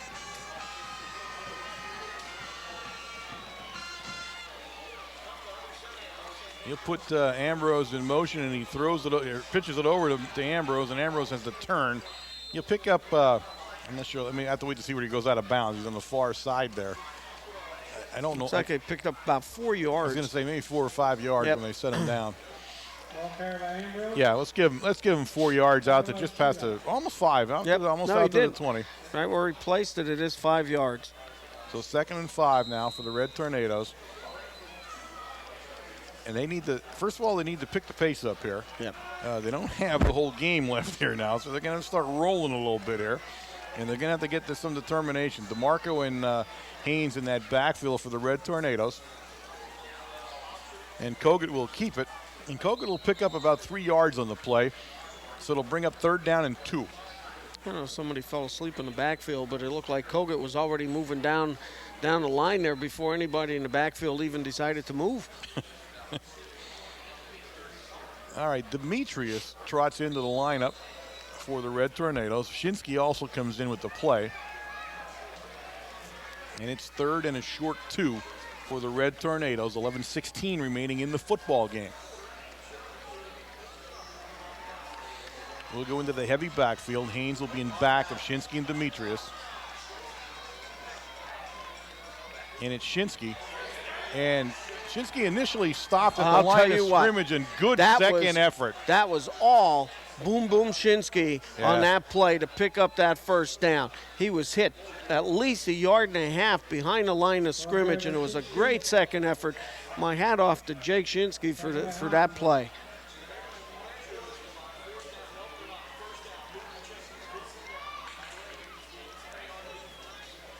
He got hit really hard at the line of scrimmage, I'll tell you what. Really hard, and he managed to still pick up the 1st down. That's some tough running. All right, a split backfield with Haynes and DeMarco behind Kogut. One guy's out, and he's out to the short side of the field, and it's going to be DeMarco. We got motion here. Started towards the line of scrimmage. Our motion man before the ball was snapped. So they're going to mark 5 yards off. It'll be 1st and 15 when they get done marking this off.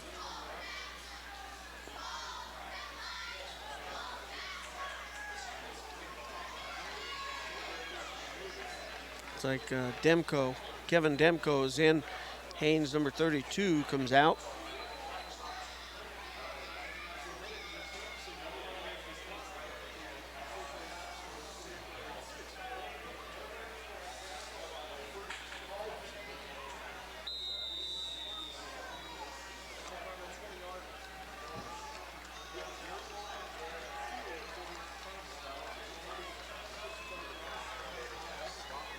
All right, DeMarco now the lone back in the backfield. And the Braves jump offside now. I'm pretty sure they're going to be offside again. I don't know how quick Logan's doing at the line there when he does. It's the first time we've seen anybody do this. But the Braves, of course, they're also pretty anxious right now. So let's go back and start it all over again. We'll start the original line of scrimmage now. It'll be 1st and 10. Now, you think they'd be anxious to let that clock run out. Yeah. You know what I mean? Not kill the clock with a penalty. All right, 1st and 10. Back at the 25.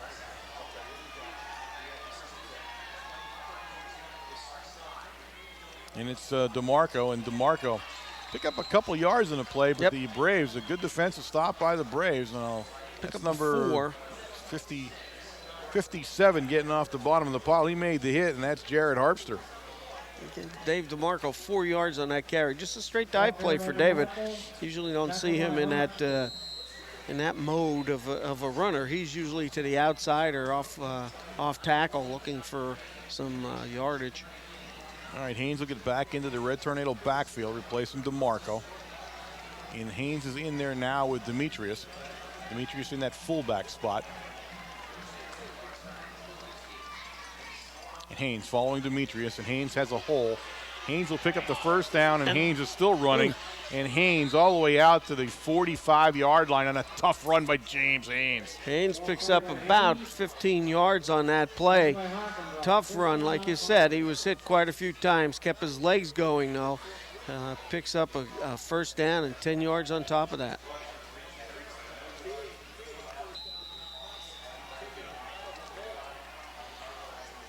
$9:14 remaining in the ball game. Demko and Pohutsky out here to the left for the Tornadoes. Haynes. About 3 yards, 2nd down and 7. Ball carried by Haynes. Tackled by Richmond. Shikellamy Braves, and there it goes. Yeah. He just wouldn't let it go. Nope, he wouldn't. He just wouldn't let it go, and he got it. They tried to get him out of the game and everything, and he wouldn't let it go, and they called it unsportsmanlike, and that's a bad call right a there. tough penalty to take at this juncture of the game. Yep, that's 15 yards walked off down the field. And that was all whatever he said. Yep. He wasn't close to anybody. They were trying to get him off the field, and he must have turned his head and said something. And there goes the flag. But that's a tough 15-yarder to take at this point in the ball game. And that was the big head honcho with the white hat on Oh, yeah. threw that one, so you knew he was in trouble. Yeah, that was. All right, it's 1st and 10, Red Tornadoes. The Red Tornadoes now in Brave territory, around the Brave 37-yard line. We're getting everybody set here, making sure everything's where it wants to be before we get the clock wound. And now we're back in business and in an I formation. Everybody to the left of the formation here, and it will go to Haynes again. And Haynes, and this time the Braves all over him. They gain about a yard on the, well, I'm not sure he's going to gain a yard on the play. Even, no, about a yard. Let's give him a yard. Yep. Yeah. It'll be 2nd down and 9. Oh, actually give him 2 yards. It's 2nd down and 8 now where they. Bring in Chinsky's out, Demko's out. We bring Pahutski back in, DeMarco's back in for the Tornadoes, putting a little bit of speed out here.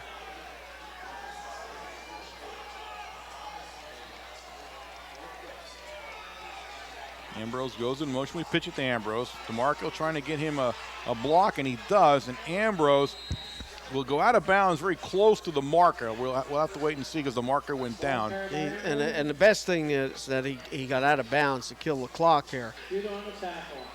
Boy, he is close. Yeah, he's gonna be just short if that's where they mark it.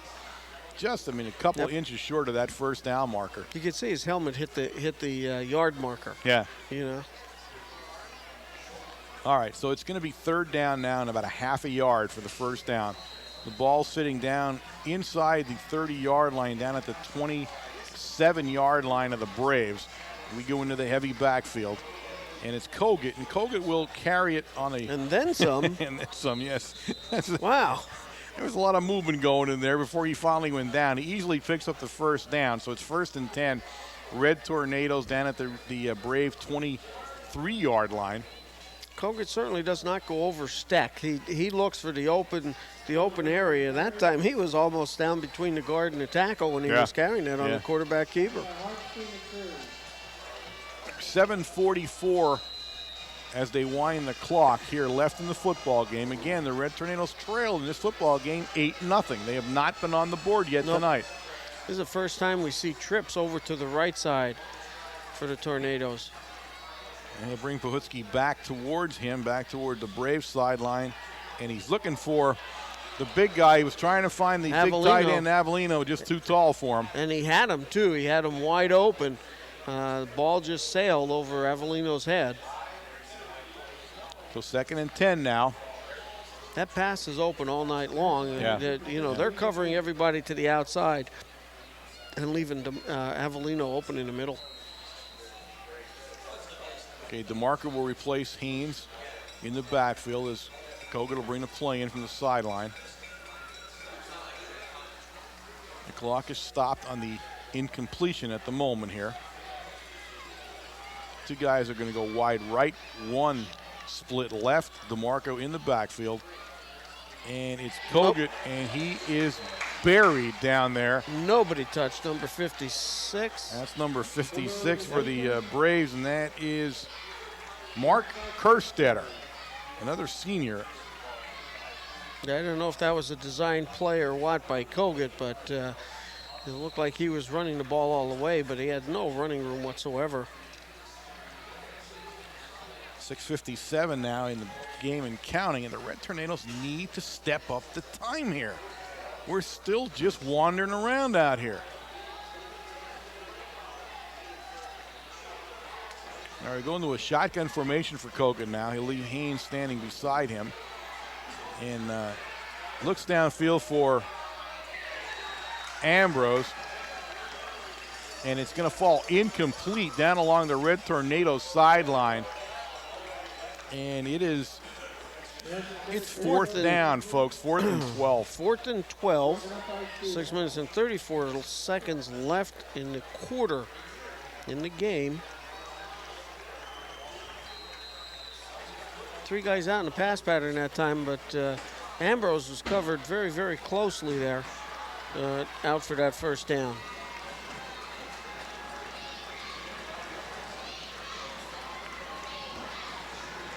Look for something short here. We got to pick up the first down, make sure we're down.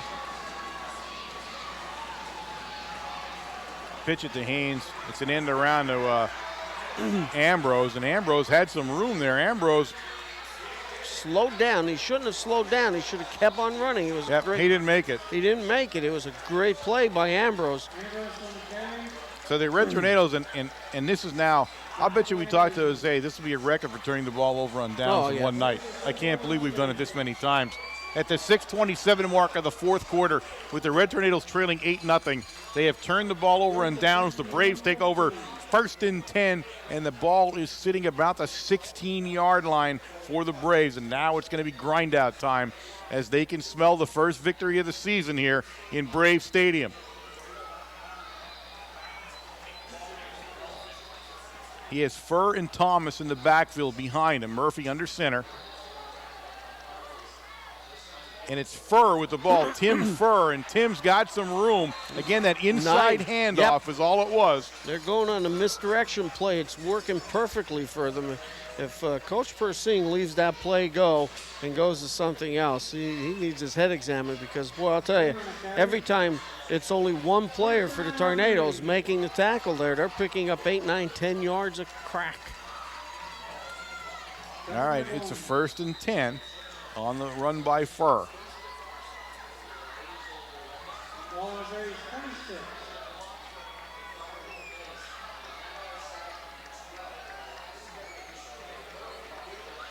He's looking, Murphy's watching the clock. Furr again. I mean, he's hit really hard in there.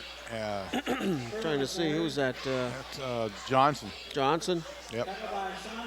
Eric making the hit, coming up, filling the gap very quickly. The stadium here has some really neat 25-second clocks, really bright 25-second clocks. The yellow color on these really stand out, so he can see. He doesn't need to wait for the hand up in the air like we do it normally. He can just see where the time is by looking up ahead. He's snapping it with about 2 seconds. Ball's on the ground and the Tornadoes recover. Morose has recovered the fumble.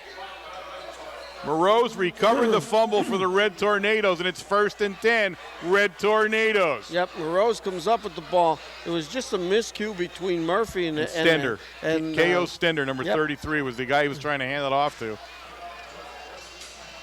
Now, Stender came into the game a couple plays ago. It's been Thomas and Furr the whole time, and we move a new guy in there, and that's where the problem occurred. And I'm not blaming either one, but that's what happens sometimes with a new guy in there. So 1st and 10, Red Tornadoes. The ball at the Brave 24-yard line, 5:14 remaining in this football game. Timeout. Tornadoes called timeout. We have too many guys on the field. Well, did we or not? 1, 2, 3, 8, 10, 11. Yes, we did. Yes, we did. We had too many guys in the field. So, which is a good call. You burn a timeout rather than giving up the 5 yards. At this point, but that may come back to haunt you later on. Yeah. But later on is something you can worry about later on, because right now you just got to get the ball in the end zone somehow, some way, and go for a 2-point conversion.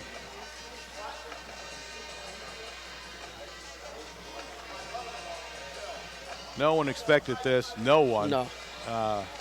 Again, there's not a lot of words to put to this kind of a game. But again, you walked in here without, that focus. I don't care how else you want to call it. But you let an 0-7 team stay in this game and actually lead it for the most of it, and now you're in a battle to try to get this game out of the doldrums and get on the scoreboard and win the game. Heavy backfield. It's 1st and 10. We pitch it to Haynes. Haynes looking for some room on that sideline. And this time a nice play by K.O. Stender. Stender will stop Haynes from making the turn, and that was a good play. Yes, it was. Good defensive play. Came up very quick. Got himself inside the lead blockers, of course, and got his arms on Haynes, so Haynes could not turn the corner. Although Haynes picks up 5 yards, it was a good run, in that respect. Kills the clock because he did get out of bounds, but I think Coach Brennan was looking for 1 or 2 extra blocks there that Haynes could have moved the ball further down the turf. Haynes the other way now, and he'll make a nice move that time. And Haynes has a head of steam right down to the 5-yard line. He'll go out of bounds. Nope. Did he go out of bounds? I don't think he did. I don't know how he couldn't have, but let me see where they place it down at. But I thought he did. But looks like it's on the 5-yard line exactly. They're going to place the ball down. The clock is. Yeah, I'll tell you what, that was all Haynes. Haynes did a great job. The corner man came up. I don't know who the heck that was for the Shikellamy Braves, and he gave him a stiff arm, and that was on about the 15-yard line, and just carried the ball an extra 10 yards that time. All right, 1st and goal from the 5. Here we pitch go. it to DeMarco, and DeMarco trying to get around the end, and he's going to not do it. There's a great play by number 1, Caleb Ammon. Trying to use DeMarco's speed to get to the outside, turn the corner, and run for the pylon to get over the end zone marker there. Could not do it. He was tackled and actually lost 2 yards on that play.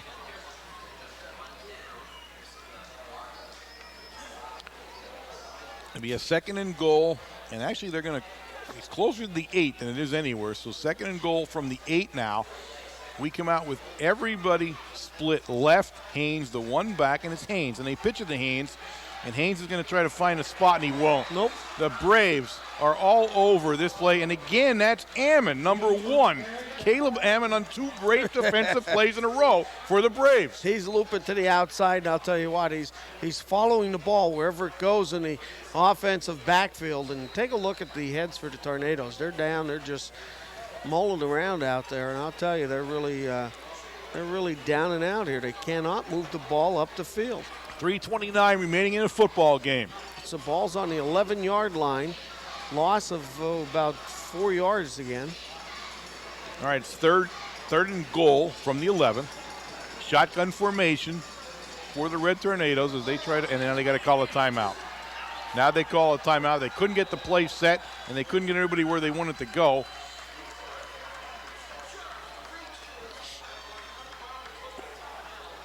So they have 1 timeout left. Right. With that call there. Brennan in the huddle now, and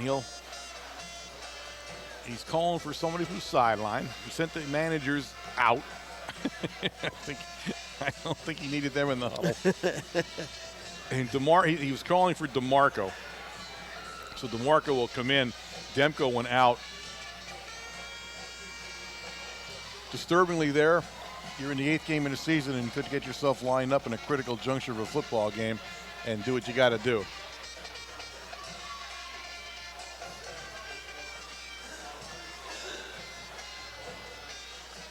The Red Tornadoes side of this stadium is sitting stunned right now. All right, here we go. Kogan in a shotgun formation. Under pressure, and he shovel passed it to DeMarco. And DeMarco he's going to be close. Did not get in. Nope. I'll tell you what, if DeMarco would have kicked to the outside. He had the hole. It was right there. He had the touchdown. He just went the wrong way. Yep. If he would have went to the outside, he could have walked in that time. All right. They set the ball down at the 2. So it's 4th and goal now from the 2. This, ladies and gentlemen, is the ball game. Yep. If they don't put it in the end zone here, they're going to walk away with one of the worst losses in this program's history. It's not going to be pretty if they can't put this in. They're going to go in a shotgun formation. And he's going to follow those guys in. And doesn't make it. He didn't go in. He did not get in. They stopped him at the 1-yard line. And a flag just went up. That's a flag against, on the play. And that's against the Tornadoes. They stopped him. They stopped him at the 1-yard line. 2:13 in the game. The Red Tornadoes, again, for this, sixth time, have turned the ball over. That penalty goes against the Red Tornadoes, if I'm not mistaken. What is that? That's going to go, Sportsmanlike, that's who it is. Unsportsmanlike, a 15-yard penalty. It'll bring the ball out to the 16-yard line. Yep. And just a stunning moment for the Red Tornadoes. And oh, my goodness, it's just hard to explain what we're looking at here. All right. Is it at this? Okay, it's not. It's at the. Where is it at? It's going to be more than the 16. It must it's have about been the 17. It's about the 17. All right, the 17. Okay. Yeah. All right. Yep. It's hard to see from this angle when I'm peeking around this thing. It's a great field box, but there's a big pillar in the where it still gets me. All right, 1st and 10, 2:13. The Red Tornadoes have one timeout left, and the Braves. You got it, Murphy. Yeah, the Braves are just gonna take a knee here, although he's wasting as much time as he possibly can to do it.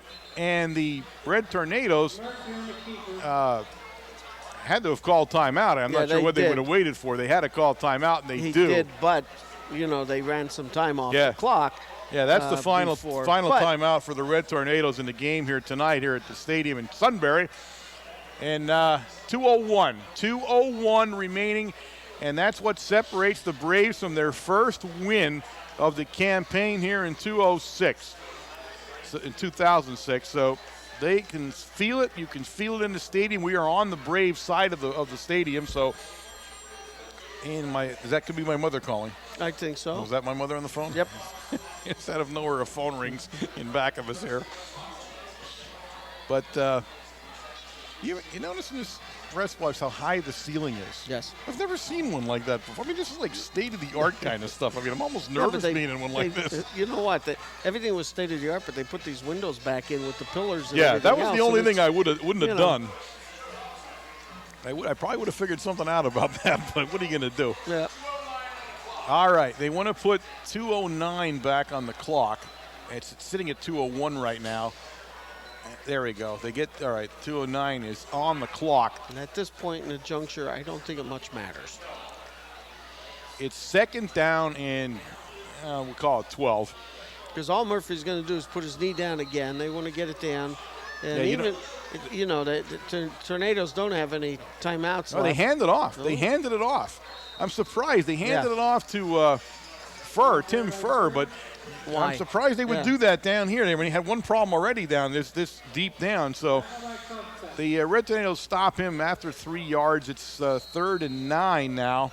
Clock 1:50 and counting. The Red Tornadoes are trailing 8-0.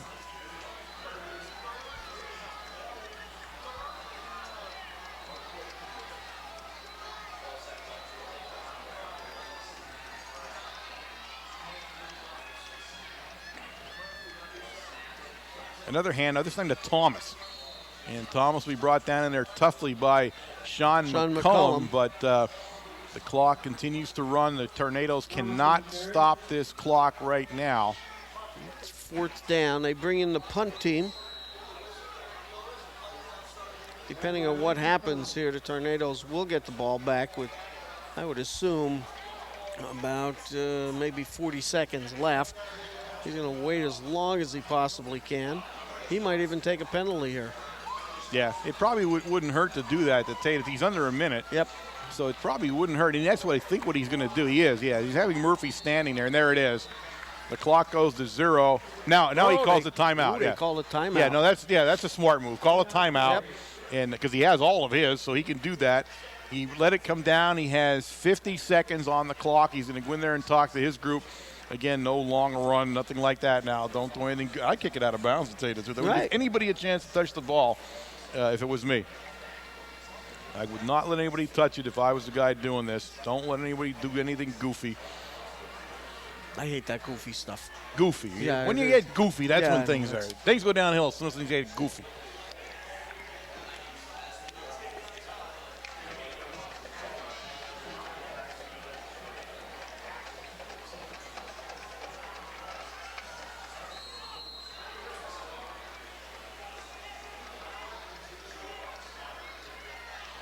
All right, Murphy, the punter.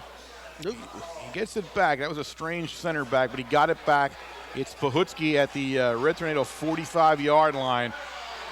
He's going to turn up field. He has some room, but he'll be brought down in there by number 7, Jason Conrad. He wanted to get out of bounds to kill the clock, although they do have to stop the clock to move the chains. 14 seconds that time. There was 50 seconds left when they centered the ball. 36 seconds now are left.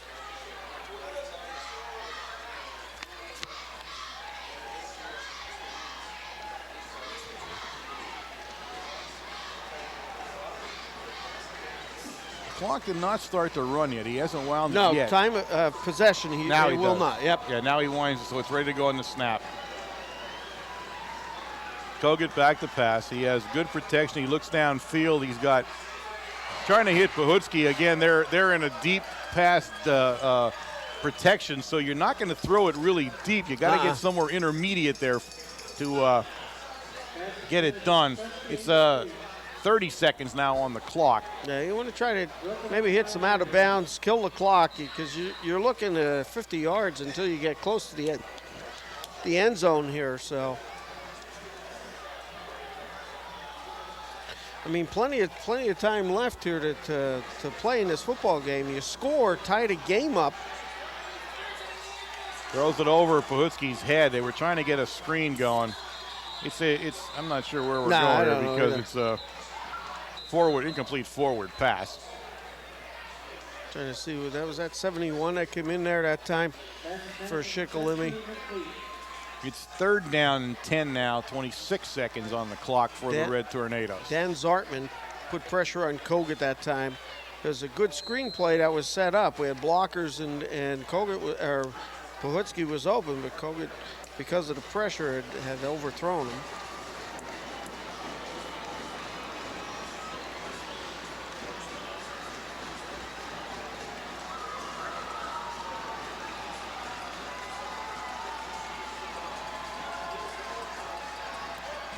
Kogut's going to let it rip downfield, and he has. It's intercepted. I don't even know who he threw it to tell you the truth. Pahutsky, I think he was looking at Pahutsky down there. Pahutsky fell. He didn't know that, though, and of course, interception is 10 yards down, 15 yards down from where Pahutsky is at. There's 16 seconds left on the clock. The Red Tornadoes have no timeouts left here in the game. The Braves will go on offense 1st and 10, and the ball is at the 18-yard line or so on the interception. It's senior night here, as we told you earlier, senior night here at Braves Stadium. And the seniors, and this is a heavily laden senior team, as we talked earlier, are going to have a lot to celebrate tonight. And they're going to be doing it at the expense of the Red Tornadoes. The Red Tornadoes are now one snap away from losing this football game. Yeah, on defense, they're playing one sophomore and one junior. That's it. On offense, 3 juniors. So it's all seniors. Yeah, I mean, they really are. For the Braves. Very, very odd grouping that you'd have that many seniors and have a tough time winning, but they didn't have a tough time winning tonight, as they're going to walk away with a win. Murphy will take a knee, and that's all Murphy needs to do, and that's all he does. It. And that, ladies and gentlemen, will be the end of the football game here. The Red Tornadoes have been stunned, and I mean stunned. As down here in Sunbury, the Braves have won the first game of the season on senior night, and they are going crazy here. This is actually their championship game. They are going crazy. The students are rushing the field as the Braves have won. It's been a season of firsts for the Red Tornadoes. Not many of them have been good. This one will be ranked right up with the worst ones. This is just not what has to. It just can't happen. Right. Just can't. You wonder what went through their head at the beginning when you knew darn well that you needed to win this game to stay in. Even regardless, you win this game, you were hoping that other teams would win to get you into the playoffs. Yeah. And Everything was on your shoulders, and certainly they came out and had to look at the record from Shikellamy 0-7 and figured Shikellamy's going to lay down for us tonight, and of course that didn't happen. Now, I'll be truthful with you. There's a time and a point in the season, and this is the time and the point in the season. You look at this team, and you can say all you want. You can say that it lost its quarterback, and it did. You can say they're young, and they are. But quite frankly, they needed to win this football game, and there's absolutely no excuse for them. There's none. You can talk about it to get turned blue. You can do whatever you want. You can say the Braves were fired up. You can say it was their night. I mean, this could go on and on. The Red Tornadoes walked into a winless team, got their butt whipped, 8-0 in a critical game for their playoff hopes and a critical game for this program to keep moving forward, and just simply didn't do the job they were supposed to do. We looked down. We had supper club tomorrow night, 6:15 in the back room at Tucci's. It's 76 people there last week. Just amazing. We have 8 more band members coming, and I'll tell you, truly, I said I can't say it enough. I truly love when the band shows up. There are some great kids, and this year, because of seating capacity, they sit with us, so it's even better. I get to sit with them, and I had a great time last night. I truly did. Can't say enough good things about those kids, and there's a big senior crew. There's like 24 of them. Oh, really? That are seniors, so there's a lot of them. And we have a good time with them. With the managers there last night. So supper club tomorrow night. We want to say thank you to Service Electric. Service Electric Cablevision, of course, it is with their help and permission that we get on a Wednesday night at 8 o'clock to bring these games to you every Wednesday at 8 during football season. And of course, we are live in the morning, and we are doing soccer and 8 million other things that go on in the year. So we thank Cablevision, Service Electric Cable, right here in their hometown of Sunbury here. So we're in the hometown, and we want to say thank you to them. We had one camera tonight.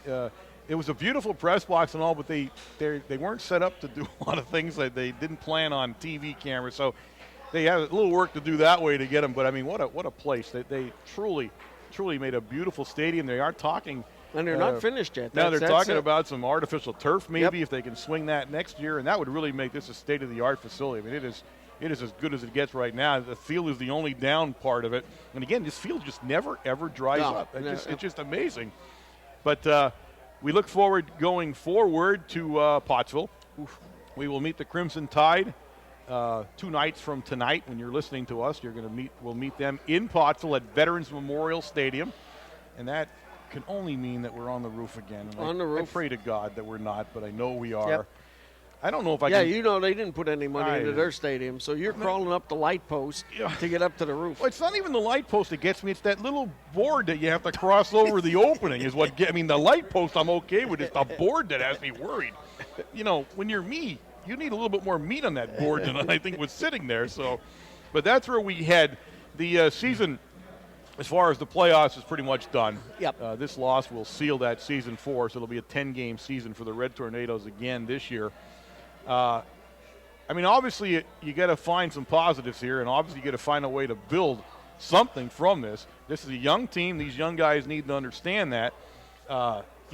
Somebody's got to step and be a leader soon. And that's what we lack. The time is to step up and be a leader around this team. That has to happen sooner or later. Sometimes it's a very difficult year when you don't find one. I mean, that does happen. But going into next year, one of them better step up and do that, or you're going to have scenarios like you had here. You had, your worst pasting of your life at Southern, and now you come and lose to a winless Shikellamy team and, wreck any kind of playoff hope. So there's certainly some things here that you want to never have happen again. And a program as storied as this one, with the wins that this one has, I know you're always going to tempted to say, these things happen. But quite frankly, if you let them happen enough, they happen all the time.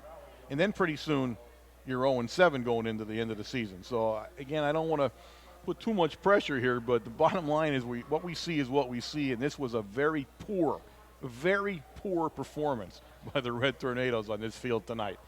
So with that happy thought, I am going to leave you guys all tonight. We will be leaving here. First of all, I'm starting to get cold, although they did turn the heaters on in here. Yes, they did. Oh, did they? Yeah. Well, they got to turn them up higher then because it's getting a little bit cold here. But from Brave Stadium here on the campus of Shikellamy High School, I am Warren Altamar. And Wayne Brokenshire. And this has been a sports presentation of WKMC TV. Good night.